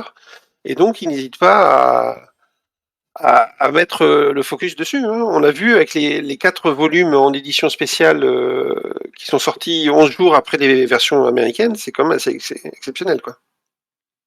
il y a des améliorations sur ce sujet, quoi. On n'est pas la communauté la plus vivace, on va dire. Les francophones, c'est surtout les hispaniques qui ont une bonne une communauté assez active sur le net. Sur Ah oui. Sanderson. C'est vrai, c'est vrai. Je vois passer beaucoup de fanfiction sur Rochard hispanique, effectivement. Ce même, il est tellement vrai. Il Moi, est parfait. avant de comprendre ce que c'était que le Cosmer, je lisais Sanderson en me disant ouais c'est super, c'est sympa, puis on s'y perd pas trop quoi. Puis après quelqu'un m'a dit mais tu vois lui il est là, puis il vient de là, puis il repasse là, puis et là je fais oh putain c'est pas vrai. Et j'avais rien compris quoi. Les deux lectures. Ouais. Mais ce qu'il y a c'est que moi je lis pas le Cosmer comme Piles lit la roue du temps quoi. J'en suis incapable. Je veux dire, je dis ça parce que Piles nous fait des théories quand il avance dans son lecture sur la roue du temps qui sont assez géniales à lire sur le Discord. Pour nous qui connaissons la fin, Oui. Et là, c'est vrai que moi, je vois bien que j'arrive pas à me dire ah mais tiens tel personnage. Je me dis c'est un peu bizarre. Il fait des trucs qu'il devrait pas pouvoir faire, mais je suis incapable de dire ah bah oui mais c'est lui en fait puis il vient de là ou c'est elle et elle avait fait ça. Ouais, Bah, des c'est fois, Et- ça mérite une relecture, hein. ouais, j'ai pas eu l'occasion tout à l'heure avec mes problèmes de son de parler des différences entre Brandon et Robert Jordan. Je dirais que l'écriture de Jordan était beaucoup plus de qualité beaucoup plus poétique et une qualité descriptive peut-être supérieure. Mais le grand talent de Brandon, c'est quand même déjà de faire vivre des personnages qui évoluent et qui ont des fragilités très fortes et qui arrivent à les surmonter. Et aussi la qualité de ces scènes d'action, en fait. Et la qualité de ce qu'on appelle parmi les fans, c'est la Branderlange, c'est ce qui se passe quand on arrive. Il y a un moment à la fin des livres où on arrive à un point de lecture où on peut plus poser des bouquins, quoi. En fait, c'est pas possible. Physiquement, c'est pas possible. On est obligé de continuer jusqu'à la fin. Et tous les éléments qui ont été saupoudrés dans les livres petit à petit par Sanderson, tout se met en place. Et ça paraît tellement évident quand ça se met en place. C'est tout naturel. Ouais. Et on est aspiré dans la fin du bouquin et on peut pas lâcher, quoi. On peut pas lâcher. C'est vrai. Crescendo souvent en plus. Très très vrai. Ouais.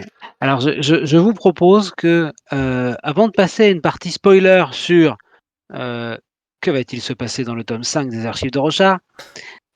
Peut-être qu'on peut, avant ça, parler un petit peu de que va-t-il se passer prochainement dans les années à venir pour le Cosmere. Je veux parler à la fois, par exemple, de la construction, de cet énorme château, qui est en prévision, ou par exemple de ce qui va être publié, je veux dire au-delà du tome 5 de Rochard, qui sera l'année prochaine. Qu'est-ce qui nous attend? Le château, quel château tu parles? Le Le château headquarter. de Dragonsteel, là. Le projet DS, ça devrait te parler. Ouais, Ouais. par exemple. Ouais. Mais pourquoi il a piqué mon nom là? C'est quoi cette affaire de projet DS? Ah, c'est Dragonsteel.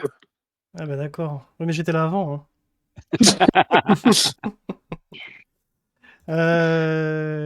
Alors qu'est-ce que c'est Donc, que, oui, voilà. qu'est-ce que c'est que ce projet DS? Alors, en fait, c'est d'abord le headquarter de Dragonsteel. On a dit tout à l'heure qu'il avait une soixantaine d'employés, donc il y a une partie qui resteront au niveau des entrepôts, je pense, mais ça serait des bureaux, en fait. Ça serait des bureaux de la vingtaine de personnes qui s'occupent vraiment de la création des bouquins. Mhm. Mais comme c'est Brandon et qu'il ne peut pas s'empêcher d'avoir tout plein d'idées, c'est ce qu'il disait sur scène, c'est ce que Émilie, son épouse, disait sur scène. Donc ils rajoutent une librairie pour les fans, un espace de rencontre, un café, des salles de gala pour envisager ça c'est les entrepôts en question où ils préparent l'expédition des box, des fameuses box de l'année Sanderson. Et donc si vous voulez, vous pourriez louer un espace dans le château Sanderson pour organiser votre mariage, par exemple. Il n'est pas construit pour l'instant. Hein, non, c'est un projet. Il va falloir quelque temps encore avant que ça aboutisse, si jamais ça aboutit, quoi. Et du coup, il serait où? Ça serait où? Vas-y. Il Ça serait où serait à du Salt coup? Lake City. Salt Lake City. Mais ils Faut ont acheté un organiser des terrain jeux de déjà. rôle là-dedans. Ah ouais, Ils carrément. regardent pour acheter le terrain. Ils regardent pour acheter le terrain. Oui, tu voulais peut-être rajouter quelque chose, Gancho, à tout ça?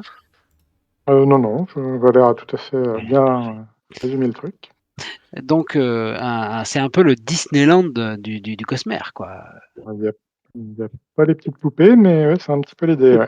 Il n'y a pas encore les personnages qui se baladent, je pense. Je pense pas qu'on aurait des cosplays tous les jours officiels, payés pour se promener. Mais franchement, une attraction à sensation en mode Lost Metal, où tu te fais tirer dans tous les sens, ça peut le faire. Hein.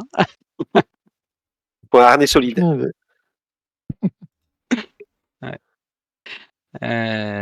Cool. Et en termes de littérature, qu'est-ce qui nous attend dans les années à venir? Alors, en France, déjà, peut-être. Vas-y. Ouais. Tu avais fait des très bons résumés des choses à venir, Gancho. Ouais, du coup, là, en France, on est en attente de la traduction de Lost Metal, du coup, qui est le dernier tome sorti dans l'univers de Fils des Brumes, du coup, la secondaire un peu western. Et la plupart des pays l'ont déjà eu. En gros, les Espagnols, les Allemands, tout ça ont déjà eu la traduction, mais nous, on est passé directement sur les projets secrets, en gros, en France. Et du coup, le Lost Metal devrait arriver en 2024, on ne sait pas quand. D'accord. Il y a aussi la traduction de Defiant qui vient de sortir, qui Oui. est dans l'attente. Il est On a sorti une date? il y a quelques semaines à peine. Non. Non, on n'a rien. Non. Et tu avais noté C'est le site Overse? Ouais, le Cytoverse. Oui, C'est c'est ça, le tome le dernier 4, volume ouais. du Cytoverse. Et du coup, alors on communique pas forcément toujours bien dessus, mais il y a aussi Audiolib qui fait un très bon travail de transformation des livres de Sanderson en livres audio. Ils ont un planning déjà examiné pour l'année 2024. Ah oui. Non. Quelqu'un les a écoutés ici, ces livres audio? Non, je les ai pas écoutés, moi. Parce que, pour la roue du temps, là, on a, des livres audio qui sont plutôt bien faits, on a, Rosamund Pike qui le refait là en anglais, là, ça va être assez, sympa. Oui. Mais pour Rochard, je sais pas du tout si les voix, enfin voilà, on a, Romain qui a écouté ça, la table virtuelle qui nous dit, qu'il a un peu écouté Rochard et que c'est pas ouf. Bon, voilà. Bon. Ça dit. Il y avait un même intérêt rigolo avec là-dessus, l'opposition entre les gens qui savent comment s'écrivent le nom des personnages et les gens qui savent comment se prononcent les noms des gens personnages. Et c'est pas la même chose. Alors celle qu'on voit à l'écran, la Chalane, au moins ça, c'est pas compliqué. Alors du coup, est-ce qu'ils disent Renarin ou Renarine? Ouais, voilà. Moi je dis Renolin ou Renarin Anoline? ni Renarine, hein. Moi je dis Rénarine. Renarine. Rénarine, ouais. Non, Renarin, non, quand même, faut pas exagérer. Ouais, pourquoi je Renarin. dis Perrin? Je dis Perrin, je dirais toujours Perrin, mais Renarin, non. Bah, si tu dis Perrin, pourquoi tu dis pas Renarin? Parce que Perrin, ça correspond à un prénom qui sonne un peu français. Ouais. Bah, un si. débat Et- sans enjeu. Mais, Je suis pas convaincu par ton argument. Mais Rénarin, non, tu peux pas. Ah, Voilà. et donc, alors, Caladin ou Caladine? Non, Caladine, Caladine. évidemment. Caladine. Ah, Caladine. moi, dans ma tête, c'est Caladin. Hein. Oui, mais on dit Caladin, bien Caladin, le paladin. Attends, En française. mais non, mais C'est vrai. on dit bien Aladin. Aladin, On ouais. peut dire ouais. Caladin. Bah, Caladin, Apparemment, d'après Caladine. Erkep, dans la version audio, ils disent Rénarine. forcément. Ah oui. C'est bizarre en français. Ah, c'est compliqué, hein, les prénoms comme ça. Caladine, ouais. Caladin, ouais. C'est fou, je sais Ouais. pas pourquoi, pourquoi on décide de prononcer dans notre tête d'une manière ou d'une autre. Ouais, Ouais, je c'est la pense que première c'est lecture. Hein. ça, ouais. Vin, Ouais, par mais- contre, c'est vin, c'est pas vin. On peut Ouais, pas dire Vin, vin. Non, On Vin, peut pas c'est dire Vin, vin. vin. donc c'est vin. Vin, c'est pas possible de dire vin. Ça... Bah Pour non. les francophones, enfin, il y a confusion, quoi. C'est pas possible. Alors, en plus, dans le livre, des fois, ils disent alors Vin boit du vin. Voilà, c'est un peu compliqué en VF. Je pense qu'ils disent Kelsier plutôt que Kelsier en Non, on dit français. Ah oui. Kelsier. Moi, vrai. j'ai Kelsier. Moi, j'ai Ah, moi, Kelsier. Moi, je dis Calcière, ouais. Ils disent, Ouais, C'est, ouais. ouais. ils disent Jasquier aussi, typiquement en anglais. Donc, Ouais. parce Alors que que je dis pas, t'as raison, je dis Calcière alors que je dis Jasquier. tu Ah, dis c'est vraiment débile, hein. Tu dis Kelsier, sérieux? Mais ouais, je dis Ouais, moi Calcière. aussi. Bah ouais. Oh non. Toi aussi, Camille, bah tu vois, je suis pas Ouais. seul. Ouais, je dis Kelsier aussi. Lippi aussi, tu vois, on est 3 sur 6. Kelsier, Ouais. non, c'est pas possible. Ah ouais, d'accord. Alors, C'est vraiment très personnel. C'est rigolo comme débat. Ça dépend. Des fois, tu la joues à la francophone, d'autres fois, pas du tout. Ça dépend des Comme feelings de chacun. FBI et CIA, quoi. En gros, suivant comment ça sonne. Comme qui? c'est vrai. Comme FBI et CIA. Ouais. Pourquoi on Ah, prononce un à l'anglaise et un à la française? C'est Ah ouais, ça, c'est vrai. exactement. Je pense qu'on est Oui, influencé c'est vrai, par excellente remarque. les films et les séries télé qu'on a vues étant jeunes, et donc du coup, c'était prononcé de telle Ouais, ou manière. comment ça sonne bien aussi. Il y a des choses Ouais, qui là, sonnent mieux dans ta tête. J'ai jamais moi, entendu perso, dire je- FBI jamais de ma vie. Non, mais pas Pourtant, pour ça, t'as mais pour entendu les dire prénoms, CIA. moi, je parle. Et puis CIA, bah, on l'entend pas non plus. Hein. Non, si la CIA est... Mais ouais. oui, c'est une question intéressante de pourquoi on se met dans notre tête à prononcer le truc de telle ou telle manière. Ouais. Ah, j'aurais pas pensé. Tu vois, autant la roue du temps, c'était sûr que ça allait être la galère de savoir comment prononcer les prénoms, parce qu'ils sont tous un peu barrés. Genre Nina Eve, hein, voilà, et Gwen et tout. Ouais. Moi aussi, je dis Naëve. Mais, Voyons. mais oui, Naïve. Nina Eve. Naïve. Ouais. C'est naïve. Non, moi je parle latin. En latin, AE, c'est AE, c'est pas Oui. E, ça n'existe pas. Donc Nina Eve. Donc du coup. Merci. Et donc du coup, et j'aurais jamais cru que Sanderson, ouais, j'avais pas réalisé que ça pouvait se prononcer de façon différente. Et Ah, donc, sur ouais, c'est Elantris, logique. sur les passages d'Elantris, sur le site de Sanderson, il y a marqué comment se prononcent les prénoms des Oui. personnages et les zaons et tout. C'est vrai ça? Ouais, Oui, oui. Et où? j'avais regardé Tu peux- ça et Tu du peux coup. balancer le lien? Ouais, attends, je le retrouve, ouais, effectivement. Mais Et Raoden, je c'est suis trop étonnée. Raodan, c'est Raoden en fait. Un truc comme ça. Raoden. Raoden. Non, mais non, Je sais plus, mais Raoden. je vais retrouver. Pour en revenir sur le futur de Sanderson 2024, il y a quand même la sortie du tome 5 qui est annoncée pour le tome 5 des archives de Rochard. Donc le magnum opus, je suis pas certain de ce que tu avais dit tout à l'heure, Cédric. C'est le 5 décembre, en VO donc. Je ne sais pas combien de temps ça prendra pour avoir une traduction française, mais je pense que Mélanie est déjà sur le coup. En même temps, donc là, pour l'instant, les archives de Rochard, c'est 96%. Le tome 5, il est fini à 96%. Sachant qu'il y a encore pas mal de travail d'édition derrière pour Brandon. Et il a prévu de livrer dans 2 semaines, en fait, juste avant de partir en vacances. De faire les 100% dans 2 semaines. Il y a John-C. Patterson qui est en train de finir aussi, elle est à 91%, je crois, sur la suite de Vers les étoiles, de l'univers du Cytoverse. Donc je pense qu'elle est partie pour faire une nouvelle, au moins une trilogie écrite par ses soins, dans l'univers de Brandon, avec l'assentiment scénaristique de Brandon, au moins, je pense. Je ne sais pas du tout quel est le rapport là-dessus. Skyward Legacy, voilà. J'ai balancé le livre, pardon. Ouais. Ah oui. Et cette nouvelle, elle se passe avant Skyward et tout hein. Bah, si ça s'appelle Legacy, l'héritage, je pense que ça se passe après. Parce que j'avais lu un truc qui se passerait avant aussi. Ça, on l'a vu tout à l'heure, c'est Gancho, on a parlé rapidement. Ah ouais, ok. Il y a une petite nouvelle qui est sortie. Alors, le livre de poche n'a pas du tout communiqué sur la sortie de cette nouvelle-là, vu que c'était un truc offert avec 2 bouquins achetés. Mais c'est une nouvelle qui se passe avant le premier tome de Skyward, en gros. D'accord, merci. Désolé, on se perd dans tout ça. Oui, elle est disponible gratuitement sur le site de Brandon en anglais. Okay. Defending Elysium. Alors, qu'est-ce que vous attendez le plus dans tout ça, là? Ah ben, Stormlight 5, quand même. Oui. On a notre chef de guilde, de clan, là, qui a manifesté son impatience il y a peu de temps. Monsieur Cédric. Pas du tout. Oui, c'est vrai qu'on n'en peut plus d'attendre. Alors, une question de Marcos D. Stark. On va faire un tour de table très rapide. Vous répondez en moins de 5 secondes. Alors, quel est votre livre préféré du Cosmere et votre perso préféré? Vous êtes prêts? Camille? Les livres, je pourrais pas dire. Parce que je me souviens pas quel événement, dans quel livre. Mais après, si je dois choisir, on va dire, une série de livres, ce serait Rochard. Et personnage? Perso préféré, oh là là, c'est trop compliqué. Il y en a tellement, mais j'aime bien l'humour de Shallan, le fait qu'elle arrive à répondre du tac au tac aux gens, c'est impressionnant. Mais sinon, j'aime bien Oid. Très bien. Oid, ah oui, tu dis Oid, toi, pas Oid. Oid. Oui. Moi, je dis Oid aussi. Je dis Oid. Moi, je dis Oid. On n'avait pas abordé celui-là, oui. Il y a un tréma, mais il est invisible. Pour ça. Donc... Ah, un autre chat. Alors, Gancho, livre préféré. Mon livre préféré, je dirais que c'est le livre des radieux. Tome 2. On prend les deux d'un coup. Hein. Voilà. Et personnage préféré? Un personnage, j'hésite entre Le Lopen et Wayne, pour le côté absurde. Le Lopen, oui, effectivement. Oui. Valère, à toi, livre préféré? Sans hésitation, le livre des radieux, encore. Ouais, c'est ouf. Ouais. Vraiment.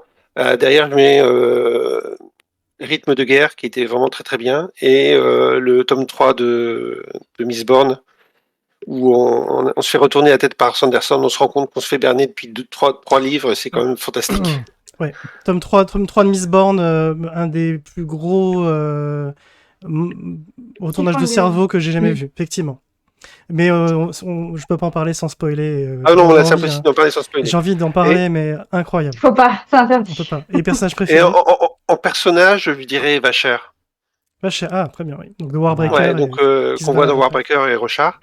Et passage préféré, c'est simple, hein, honneur et mort, mais que je peux faire. Oui, un livre des radieux, du coup. Voilà, c'est ça.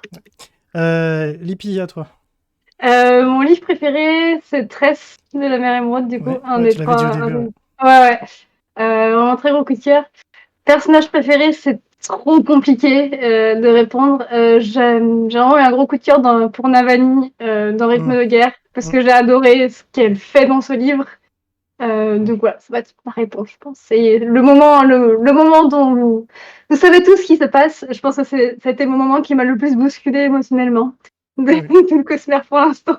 Très bien. Mm. Très super. Maxime, à toi. Ton livre Moi, préféré. c'est clairement Rythme de guerre. J'ai vraiment beaucoup plus apprécié Rochard avec Rythme de guerre que ça m'a plus accroché. Mon cœur balance entre Shallan et Navani. Là, vraiment, entre les deux, j'aurais un peu de mal à choisir parce que je trouve que Navani est vraiment extraordinaire, mais que Shallan se révèle d'une manière assez dingue aussi dans ce dernier tome. Mais si j'ai le droit de dire le personnage qui m'a le plus agacé, Vas-y. c'est très clairement Kaladin, quoi. C'est Ah, ouf. moi aussi, Clairement. Mais Ah, vraiment de c'est très loin, quoi. fou, c'est fou. Alors, je Oh suis là, pas la tête du de tout con, quoi. d'accord. mais des cartes. Ouais, ouais. Intéressant. Du coup, je vais aussi répondre à la question. Ben, mon tome préféré, du coup, sans surprise, c'est le livre des radieux aussi, effectivement. C'était entre lui et Justicière. Mais le livre des radieux a peut-être la meilleure scène de tout. Ah, c'est dur. Bon, c'est entre les deux. C'est entre les deux, j'ai adoré. C'était fantastique, ça a vraiment cimenté l'œuvre pour moi. Et mon personnage préféré, c'est Dalinar, pour le coup. Donc, Ah oui, je n'ai très pas été bien. répondu Mais jusqu'ici. J'adore c'est ton petit côté germanique, ça. Peut-être, j'adore le personnage, il n'y a aucune mauvaise scène avec lui et j'adore son flashback qui prend à contre-pied totalement ce qu'on connaît, ce qu'on a vu de lui et qui aussi retourne un peu le cerveau parce qu'on n'a que des indices dans son flashback de son flashback avant qu'il arrive et quand il arrive, on prend plein la tronche. Donc très très satisfait. Une belle évolution aussi. Donc, Et qui évolue. Et c'est aussi ça que j'aime beaucoup dans l'œuvre. On peut difficilement évoluer autant, effectivement. Ouais. Et donc du Ouais, coup, c'est vrai. voilà. Et donc du coup, voilà, et ça résume bien. Et oui, les passages préférés, effectivement, oui, je pense que oui. Quand tu disais honneur et mort, je vais voir ce que je peux faire, c'était bien. Moi, mon passage préféré de Rochard, là, comme ça, quand j'ai commencé à lire, c'était vraiment la fin du premier tome, la fin de La Voix des Rois, quand Kaladin voit un truc qui va arriver catastrophique et décide Oui. d'aller sauver les gens. Et, Ah oui, ce moment est parce qu'on a épique. passé un tome entier à en prendre plein la tronche et on passe au côté, le moment héroïque et c'était vraiment y aller, la quoi. quintessence de Ouais. l'héroïsme à ce moment-là. Et justement, moi, c'est ce qui m'énerve un peu chez Kaladin, c'est ce côté parfois posture christique. Mais enfin bon, peut-être qu'on peut se mettre un gros spoiler bien rouge, bien gras, hein, tu vois, C'est bien parti. mastoc, Alors, on va et regarder. terminer notre émission sur qu'est-ce que spoiler sur la totalité de l'œuvre. Alors le Cosmere, tout le Cosmere. Non. Salut Flo, salut à ceux qui y vont. On vous laisse encore quelques secondes pour y aller. On peut terminer par un petit tour de table sur What's Next? Qu'est-ce qui va se passer dans ce tome 5 de Rochard? Salut Marco. Donc moi je profite qu'on a un spoiler pour reparler du tome 3 de Fils des Brumes, où tu te rends compte que c'était la première fois où vraiment ça m'a fait autant d'effet, de me rendre compte que l'auteur, le narrateur, le livre me ment. Et ment aux personnes. Et donc, de toutes ces scènes, tu te rends compte que tu as lu des prophéties, qu'il y a un cliché, les prophéties écrites au début des chapitres, etc. Voilà. Et C'est qu'on du te génie. ment, et pourtant on te l'a dit dans le début de l'œuvre, on t'a dit je ne peux pas faire confiance à ce qui est écrit, je peux écrire que dans le métal, etc. Voilà. Et merde, et c'était dit depuis le début en fait. Oui, il y a des indices partout. Et des indices partout. Et c'est comme ça dans tous les livres. Et quand ces Saz se rendent compte de cette vérité, et que toi, lecteur, tu te rends compte de cette vérité, tu dis mais putain de merde. C'était incroyable, vraiment c'était Une incroyable. révélation, quoi. Ouais. Donc il y avait quelques... Moi, Vas-y. ce qui m'a marqué à la fin de Mistborn, c'est l'histoire de la boucle d'oreille de Vin. Ah ouais, moi ça je l'ai vu venir. C'était évident. Ah, Il faut se méfier des gens. Et bonne en fait, soirée, c'est le petit détail ridicule, le petit bijou qui lui sert de porte-bonheur, qui lui rappelle sa mère et tout. Et Salut Daniel. C'était quoi déjà cette histoire de boucle d'oreille là? Ça m'est sorti de l'esprit, je l'ai lu il y a trop longtemps. En fait, elle a gardé de sa mère une boucle d'oreille qu'elle garde tout le temps. Et en fait, cette boucle d'oreille, c'est une pointe hémalurgique, quoi. C'est-à-dire que sa mère a utilisé la boucle d'oreille pour tuer la sœur de Vin. Et de ce fait, elle gagne des pouvoirs de... comme les inquisiteurs, c'est ça, qui voilà. plantent des barres de fer dans le corps et ça donne des pouvoirs. Et donc, en fait, ça lui donne quand elle a la boucle d'oreille sur elle, elle a ruine, je sais plus son nom en anglais, en français. C'est ruine. Ravage. Ravage. Merci Gancho. C'est Ravage qui arrive à lui parler. Et quand elle enlève la boucle d'oreille, elle est plus sensible à ce que raconte sauvegarde, donc préservation. Ah oui, c'est vrai. Ça y est, ça Et moi, j'ai trouvé ça, sachant que depuis le début, c'était sous notre nez, et on en parle souvent, le petit détail, etc. Et à la fin, on dit, quel enfoiré. Ouais. Mais pareil, si vous allez tout ce qui est dans Rythme de guerre, on lit, bon, c'est le titre du bouquin, Rythme de guerre, oui, bon, ça veut rien dire de spécial, bon, oui. Et quand il y a la révélation, c'est quoi le rythme de guerre, et j'ai trouvé ça fantastique. C'est incroyable. Ouais. C'est la musique, enfin, en fait, le fait qu'il inclut de la musique dans un livre, moi, j'ai trouvé ça, mais bouleversant. Alors, je pleure à chaque livre de Sanderson, mais là, je pense que c'est ça, la musique qui peut réconcilier deux choses. Enfin, genre, c'était absolument magnifique, je trouve. Ouais, non, c'était vraiment bien vu. Non, mais il fait. Et surtout, c'était hyper bien amené. C'est-à-dire, j'ai trouvé que la manière dont Navani traitait avec Raboniel et j'allais dire la trahison de Navoniel, mais en fait de Raboniel, mais Raboniel, elle trahit. Raboniel travaille pour Raboniel. Oui, c'est ça, exactement. Elle trahit, comment s'appelle le dieu Abjection. Odium en anglais. Donc elle trahit abjection, mais elle ne trahit pas son peuple, mais on ne le voit pas venir. Enfin, pas comme ça en tout cas. Et je trouvais ça très très bien. La scène où elle tue sa fille est très très forte. Le truc qui m'a le plus déçu, peut-être qu'on voit venir le plus, c'est un personnage que pourtant j'aime beaucoup, c'est Adeline. Ça faisait peut-être, je sais pas moi, 500 pages que je me disais, bon bah, il va être sauvé par Maya. C'était évident. C'était très évident. En fait, c'était beau quand même. Mais c'était beau quand même. Ça a vraiment souffert du fait que cette partie de l'histoire a été vraiment mise de côté pendant longtemps et ça avançait pas. Ça avançait pas du tout, ça avançait pas et ça fait traîner. On sait que ça va arriver parce que c'est vrai que c'est assez évident quand même. Et du coup, ça évolue pas du tout alors que tout le reste évolue vachement vite et ça traîne. Et quand ça arrive, on dit oui, il était temps. Et on n'a pas cette même candeur de ah, ça y est et tout, il se passe quelque chose pour lui, etc. Sauf que la scène est poignante. Elle est magnifiquement écrite. Elle est bien écrite, c'est vrai. Oui, le discours de le discours de Maya est fantastique. Si on peut appeler ça un discours, mais c'est... Oui, mais ça fonctionne. Mais du coup, moi, ma lecture de ce tome-là, elle remonte et je suis en train de le relire justement. Maya, elle est toujours morte.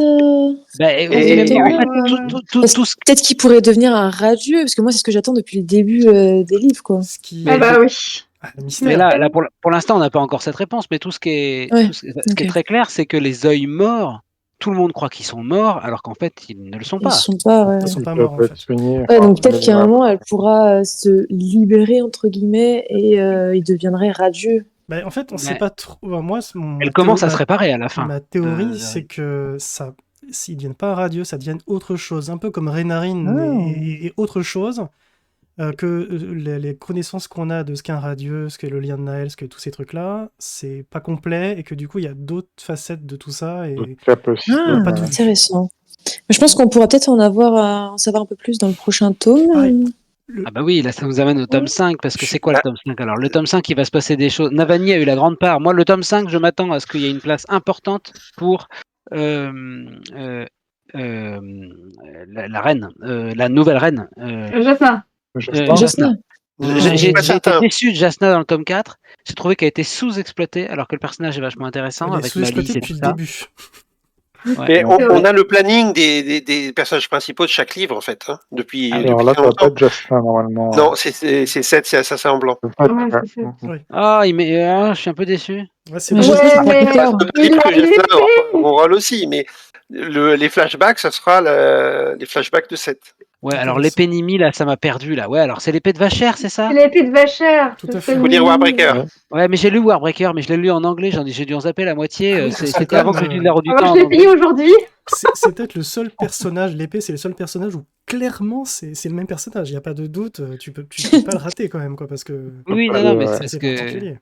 mets-toi dans ma tête, j'ai lu Warbreaker il y a vraiment longtemps Mm. et j'ai lu depuis tellement d'autres trucs que je finis par tout mélanger. Oui, Je parce que savais tu plus t'en quoi. rappelles pas forcément, oui, c'est sûr. Non, qu'est-ce que je voulais dire aussi? Oui, un autre truc du même niveau que le mensonge dans Mistborn sur, voilà, sur les prophéties, tout ça, c'est le frisson dans Rochard. Ah ça c'est pas mal. Ah ouais, ça. Ouais. Le concept du frisson qui est introduit comme juste, il a une sensation de, voilà, il est en colère, il devient plus fort, et puis c'est super. C'est un truc normal, un truc humain en fait. Et en fait, pas du tout. En fait, c'est un truc de berserk. Oui. C'est Et ça. qu'en fait, c'est pas, voilà, Une c'est créature qui le provoque. pas ouais, ouais. naturel et que Ouais. c'est provoqué par une créature surnaturelle et tout, On a créé.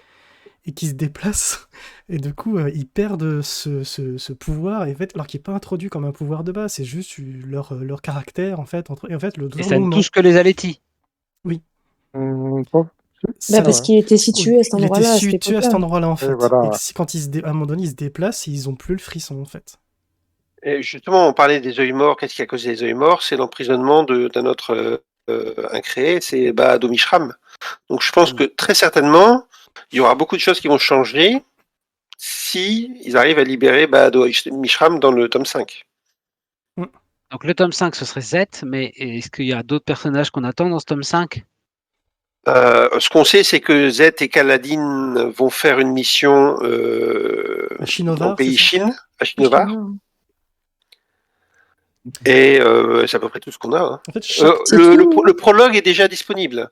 Vous pouvez déjà lire le prologue, donc qui est du point de vue de Gavilar, si je ne me trompe. Tu peux Oui, nous c'est ça. balancer le lien? Ouais. Il est sur le site de Brandon, donc alors pour le retrouver, j'ai là comme ça. En fait, ce qui est prévu, c'est qu'en fait, chaque tome de Rochard, il y a 10 tomes prévus. Chaque tome est centré sur un ordre de radieux et sur un personnage principal. Ça. Donc sur les 4 premiers, on a déjà eu 4 ordres de radieux qui ont été... donc les premiers, c'était sur les Marchevents, avec Kaladin. Le deuxième, c'était avec Shallan, avec les Tisflammes. Les cryptiques. Ah non, Shallan, les Tisflammes. Après, c'était Jasna, les cryptiques. Non, c'est pas Jasna le troisième. C'était les Forges de Lien. Forges de Lien avec Dalinar. Et le tome 4, c'était... Navani avec les Forme-Pierre. Non, Navani, elle est Forges de Lien aussi. Les Forges de Lien, mais non, le tome était centré sur... c'est Windchapper, c'est Venli. C'est Venli, merci. Ouais. Ah oui, c'est les façonneurs, c'est ça. Les façonneurs. Il y a quand même un moment où on parle beaucoup des cryptiques et... Oui, bien sûr, mais en fait, il y a un accent porté dans chaque livre sur tel ordre, etc. Et ça va cycler en fait sur la totalité. Ok. D'accord. Alors, ce qu'on a oublié de préciser tout à l'heure sur le... Tu disais Gancho, j'ai pas entendu, excuse-moi. Il y aura bien un tome sur Jasna pour te rassurer. Mais c'est le tome 10. Ouais, Jasna, il la met de côté aussi. Ça va arriver. T'inquiète pas. Alors, je vous annonce, j'ai le tableau sous les yeux. Tome 6, ça va être sur Lift, les flashbacks. Donc les danses. Ça, c'est susceptible de changer. Hein. Tome 7, c'est Renarin. Les Véristigateurs. Tome 8, c'est Shalash, donc une des héros. Ah oui. Ouais. Tome 9, c'est Talenel, le deuxième. Ok. C'est déjà... Et enfin, tome 10, c'est Jasna. Ah oui. Ah bah voilà. C'est dans 15 ans, Max. Ouais, je sais que c'est dans longtemps, mais je me doutais bien qu'elle allait être centrale à un moment donné. Et non seulement elle va être centrale, mais elle va mettre fin à tout ça. Et ce qu'on a oublié de préciser sur l'année 2025, même si pour l'instant c'est entre guillemets, mais en principe il y aura une nouvelle de la même manière qu'il y avait une nouvelle entre les tomes 2 et 3 et 3 et 4. Donc la nouvelle, ça serait sur les manches-cornes. Okay. Sur Rock, en fait. Rock, ouais. Le personnage de Rock. Et on va sans doute découvrir qu'est-ce qui lui arrive quand il rentre chez lui après avoir tué Amaram.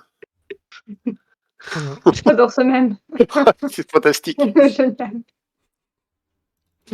Ah, c'est ça qui, Kaladin, c'est ça qui m'a insupporté, c'est ce côté. Déjà, à quel moment, pourquoi se dire qu'il faudrait sauver tout le monde, quoi? Qu'est-ce que c'est que cette posture christique à la con? Et puis, ça va pas, j'arrive pas à les sauver, j'arrive pas à les sauver. Puis il y a un moment où il se dit, ah bah bon, bah je peux pas les sauver tous, bon bah je vais faire ce que je peux, c'est pas bien grave. Et hop, voilà, ça va mieux. Hey!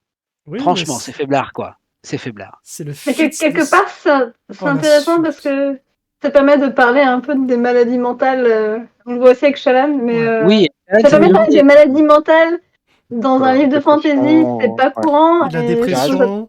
très intéressant. Et qu'il suffit pas de ah ça y est c'est bon je suis guéri c'est bon tout va Ça mieux je suis va. devenu un Ça héros marche c'est pas, parti. c'est une vraie maladie, il y a des Euh, vrais Bon, trucs. Il C'est rechute très intéressant. souvent. Il La rechute dépendance à la souvent, on le drogue voit. avec Theft. Ah oui c'est vrai Mm. il dépense à la Ah drogue. oui, c'est vrai, Theft. Mais j'ai trouvé que c'était mieux mené pour Shallan que pour Kaladin, alors disons-le plutôt comme Oui. ça. C'est ça. Mais Et ouais, Shallan, Kaladin, c'est pas fini non plus. Hein. Anderson. Ah non mais Non. Kaladin c'est fini là je pense que c'est bon ça y est. Bah, il reste Non. le niveau 5. C'est quoi le niveau 5? C'est Super Saiyan 5? C'est Super Tome Saiyan 5. 5. C'est Je pense le que c'est 5. pas fini tant que Crochard est pas fini. Voilà. Ouais, il y a moyen. Il y a un passage, alors je pense pas que beaucoup d'entre vous aient lu L'Ensoleillé, le SP4. Non, pas Non. encore. Si. Pas de spoil. Non. Il y a un passage magnifique où le héros de SP4 pense à un de ses camarades. Il croit voir un de ses camarades Ah oui. de Rochard. C'est Hmm. fantastique, j'en ai des frissons. Bon faut que je Ouais. lise. On Ah va ouais, aller plus loin. c'était bien. Ah, Oui, très Camille, ça me émouvant, fait ouais. plaisir de t'entendre confirmer, mais c'est J'avais quand eu un même- espoir. Très bien. Voilà. Bon ben Mais même franchement, moi, se fait vous pouvez le lire. SP4, bon, c'est un peu particulier parce que ça fait un peu futuriste. C'est un peu à la limite de la science-fiction. On a donc le personnage, le héros est un personnage de Stormlight Archive, des archives de Rochard. C'est pas un des personnages principaux, mais on peut trouver assez facilement sans tricher, n'est-ce pas Camille? Qui sait? Oui. Oui. Très rapidement. Dans les 100 premières pages, en gros, il y a plein d'indices. Voilà. Et après, il donne son nom au milieu du bouquin, donc il y a plus de doute à avoir. Mhm. Et donc, c'est très, très agréable. Mais par contre, effectivement, c'est bourré de références, quoi. Bourré de références sur, à la fois sur Scadrial, sur Naltis, sur Rochard. Mais Voilà. je trouve que Rochard, justement, surtout, cette œuvre-là, par rapport aux autres SP, se rapproche plus du style d'écriture de Brandon Sanderson dans le Cosmere. C'est pour ça que j'ai peut-être plus apprécié. Ouais, Il effectivement. a dit lui-même qu'il l'avait fait pour ses fans, celui-là, contrairement Oui, aux autres. celui-là, ouais. Ouais. L'assassin était vêtu de blanc. Ah oui d'accord. Ça spoil là. Oui, mais en même temps, on est spoiler sur la totalité de l'œuvre. Alors c'est vrai que bon, moi qui n'ai pas lu les SP là, du coup, je peux me faire spoiler. Mais Trustless au On final. va voilà. faire Ah ben attention. voilà, c'est la phrase à laquelle je pensais. Ouais. Première phrase de Les Archives de Rochard. Oui. Première phase après les 3 prologues. Non, j'exagère, c'est le Ouais. deuxième prologue. Le prologue. Je trouve que pour une première phase de roman, elle est plutôt pas mal. Ah clair. elle est légendaire, hein, quelque part. Ouais. Ouais. Ouais, bah, Oui, celle ça- du tome 5 est quand même. Enfin, le dernier tome là qui va sortir, elle est quand même très intéressante aussi. Parce que le prologue est sorti il y a quand même 1 an, parce que je l'ai lu sur Gavilard il y a un Ouais. moment, et c'est plein de révélations, quoi. Oui, en fait, ça fait tellement longtemps que dans ma tête, c'était le prologue du tome 4, en fait. Mais non, c'est celui du tome 5 qu'on a lu, effectivement. Non, ouais. J'ai encore un peu de mal à situer Gavilard. Moi, je comprends pas trop comment il a acquis la connaissance qu'il avait un peu avant tout le monde d'un certain nombre de Lis le sujets. prologue. Justement, le prologue va t'aider. Ouais. Ok. Bon, bah, je vais le lire alors. Merci. Ouais. Je ne sais pas si on a fait le tour des sujets, si quelqu'un a des choses à rajouter, mais il est 22h50 et c'est pas un mauvais score pour un live chez nous là. Ah ouais, Je pensais que ça serait plus long. Ouais. Mais non, mais c'est bien d'avoir fait un live comme ça assez général parce qu'on rentre, enfin, ça va permettre aussi aux gens de nous revoir en replay sur YouTube de manière à un peu entrer dans cet univers. Et puis après, on prendra le temps éventuellement de faire des lives un peu plus spécifiques sur Rochard ou sur Mistborn, etc. Voilà, en fonction de ce que les gens ont envie de voir et de ce dont ils ont envie de parler. On entrera plus dans les détails. Voilà. Voilà. Pour résumer, Brandon, c'est bon, mangez-en. Oui, tout à fait. Comme dans le cochon, tout est bon. Ouais. J'ai bien compris quand même que un certain nombre d'entre vous recommandaient un peu moins White Sand que le reste peut-être. Ou... Moi, je l'ai lu, j'ai bien aimé.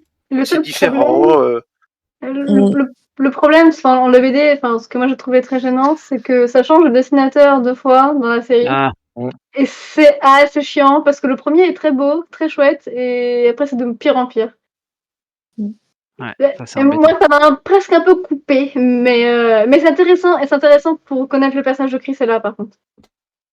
Ouais, c'est sûr. Même si, bon, on la voit pas trop souvent. Enfin, c'est pas grave en soi. Non, c'est pas grave du tout, mais c'est chouette. Non, un Oui, peu oui, bien. non, mais par contre, c'est sûr que c'est chouette quand on arrive à voir tous les crossovers. Ce même là aussi, il est assez drôle. Aïe, aïe, Ah, aïe. bah, C'est beau. il y en a tellement, il y a des milliers de mèmes. Et donc, Ouais. il y a ce même que j'ai pas retrouvé, que j'ai pas eu le temps de faire moi-même cet après-midi. C'est sur l'histoire de Harry Potter, dans Harry Potter 1, avec le cousin de Harry qui a 36 cadeaux et qui râle parce que l'année précédente, il en avait 37. Et d'accord, on remplace Dudley par les fans du Cosmere et son père par Brandon qui explique oui mais l'an prochain vous aurez Sunlight 5, c'est un gros bouquin, etc. Non, on a eu 5 bouquins l'an dernier, on en veut 6 l'an prochain. Ouais. J'étais tombé dessus, c'était très drôle. Ah oui, c'est ça. Faut pas qu'ils nous habituent trop à en sortir autant que ça. Hein. Et voilà. C'est sûr que quand tu compares à Rothfuss ou à George R.R. Martin, dont on attend le tome 6 de Game of Thrones depuis des plombes et des plombes, quoi. Oh là là, c'est vrai que c'est là-dessus, Sanderson, bon, on en a plus pour. Mais le pire, c'est qu'en fait, il écrit pas tant de mots que ça par jour. Mais le truc, c'est Mais qu'il il est constant. Il est constant, il est efficace, et ça lui arrive assez peu fréquemment par rapport à Martin, par exemple, de supprimer. C'est très bon. C'est très bon. Il lui arrive très rarement d'effacer un chapitre et de recommencer, en fait. C'est ça le truc. Ouais. Alors qu'on sait que Martin, en fait, il a écrit les vents de l'hiver, il les a déjà écrits, je sais pas moi, une dizaine de fois, mais il recommence tout le temps. Donc, ou alors il a arrêté d'écrire et il n'ose pas le dire, tu vois. c'est Rothfuss, il l'a dit. C'est Rothfuss qui le dit qu'il a arrêté. Oui, mais la dépression, c'est pas facile. Ouais. Caladine, c'est quelque chose. Et il a le temps de faire ça et aussi de gérer sa chaîne YouTube parce que j'avais vu à des moments donnés qu'il postait des vidéos pour apprendre aux gens à bien écrire comme un auteur, on va dire. Ouais, avec des vidéos de 1 heure et tout. J'étais là, ouais, il faudrait trop que je regarde parce que c'est intéressant. Je pose des questions sur le style d'écriture des auteurs. En fait, il est professeur à l'université, professeur d'écriture. Ah, d'accord, ok, moi je savais pas. C'est ça le métier de Sanderson ? Entre autres.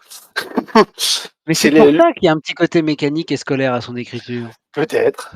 Mais il y a, en fait, il donne des cours dans l'université où il a lui-même reçu un diplôme quand il était plus jeune, un diplôme d'écriture. Le cours est assez couru. C'est bien ce que j'ai bien compris, c'est pour y assister dans la salle, c'est pas facile. Il y a beaucoup de candidats. Il donne toujours des cours, il est toujours professeur. Oui, alors qu'il en a pas besoin, donc ça donne quand même une personnalité qui continue à avoir envie de transmettre parce que il pourrait s'arrêter de donner des cours. Hein. C'est quelqu'un qui aime écrire et comme ça se voit tout à l'heure, c'est comme ça qu'il se construit et qu'il est mieux.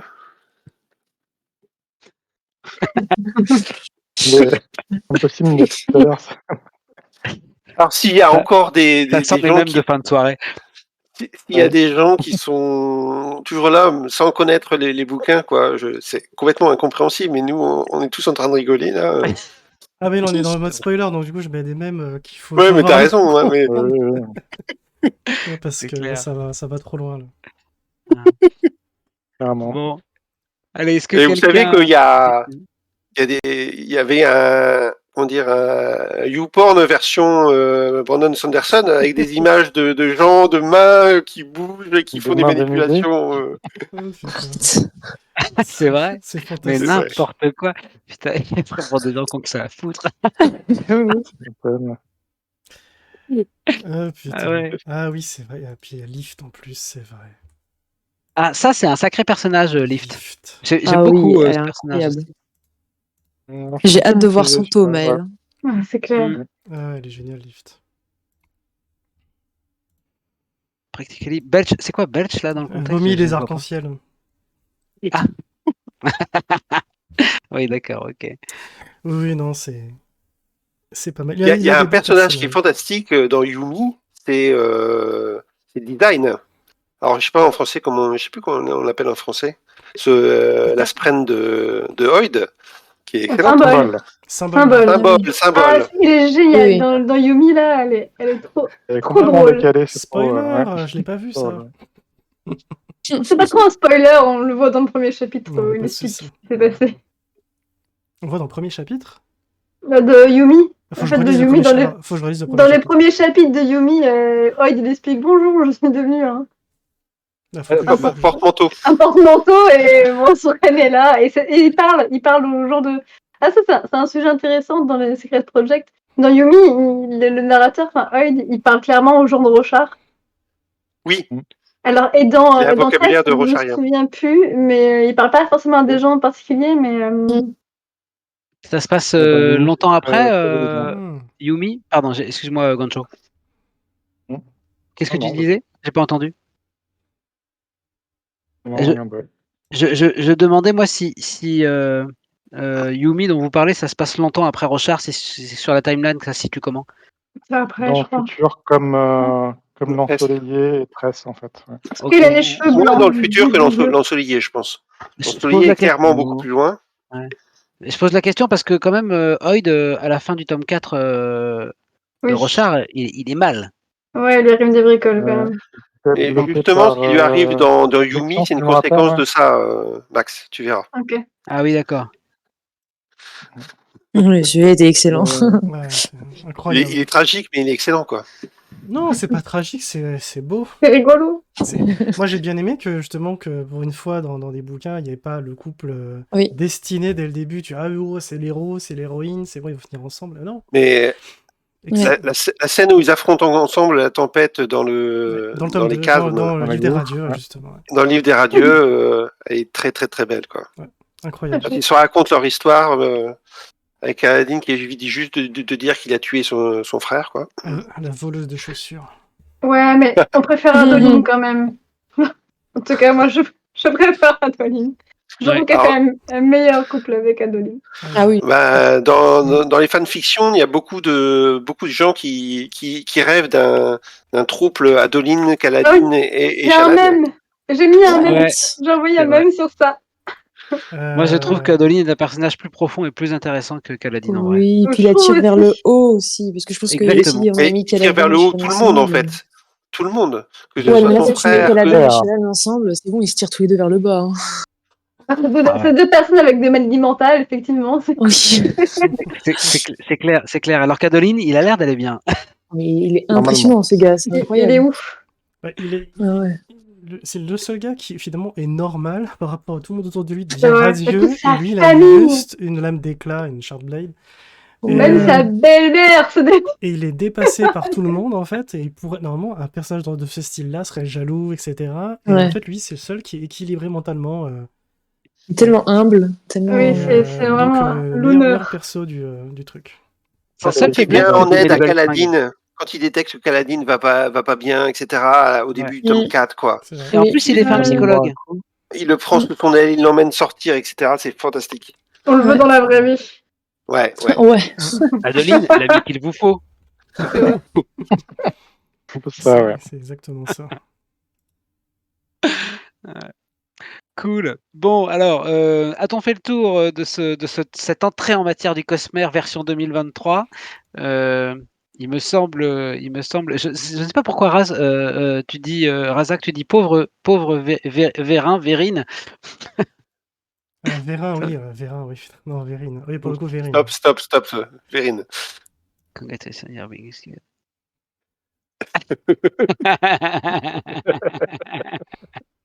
Allez, bon bah c'est parfait, on va se quitter là-dessus. C'était Vorin, oui, ça. Oui, d'accord. Vorin. C'était bien sympa de passer cette soirée avec vous à parler de Sanderson. On aura encore plein de choses à dire sur lui. Merci au chat aussi. On a été quand même une vingtaine et puis je suis sûr qu'on sera beaucoup regardés sur YouTube. On salue les gens qui nous regarderont sur YouTube dans le futur. Et puis on vous fera d'autres émissions. Je vous rappelle encore une fois l'excellent site de Gancho, cosmer.fr tout simplement. Hein. Il a acheté le nom de domaine qui va bien. Voilà. Si quelqu'un veut acheter siteoverse.fr, lâchez-vous. Il faut le faire maintenant. Et ben écoutez, je ne sais pas quand on se retrouve pour un prochain live, mais cette semaine, donc, mais à mon avis, ce sera après les fêtes. Donc, on vous souhaite à tous d'excellentes fêtes de fin d'année. Et puis, à demain, si vous le voulez bien. Enfin, pas demain, hein, mais plus tard. Merci à tous, bonne soirée. Salut tout le monde. Voilà. Bye bye. Merci, Ciao, bye bye. passez une bonne Allez, soirée. Merci pour la merci. soirée.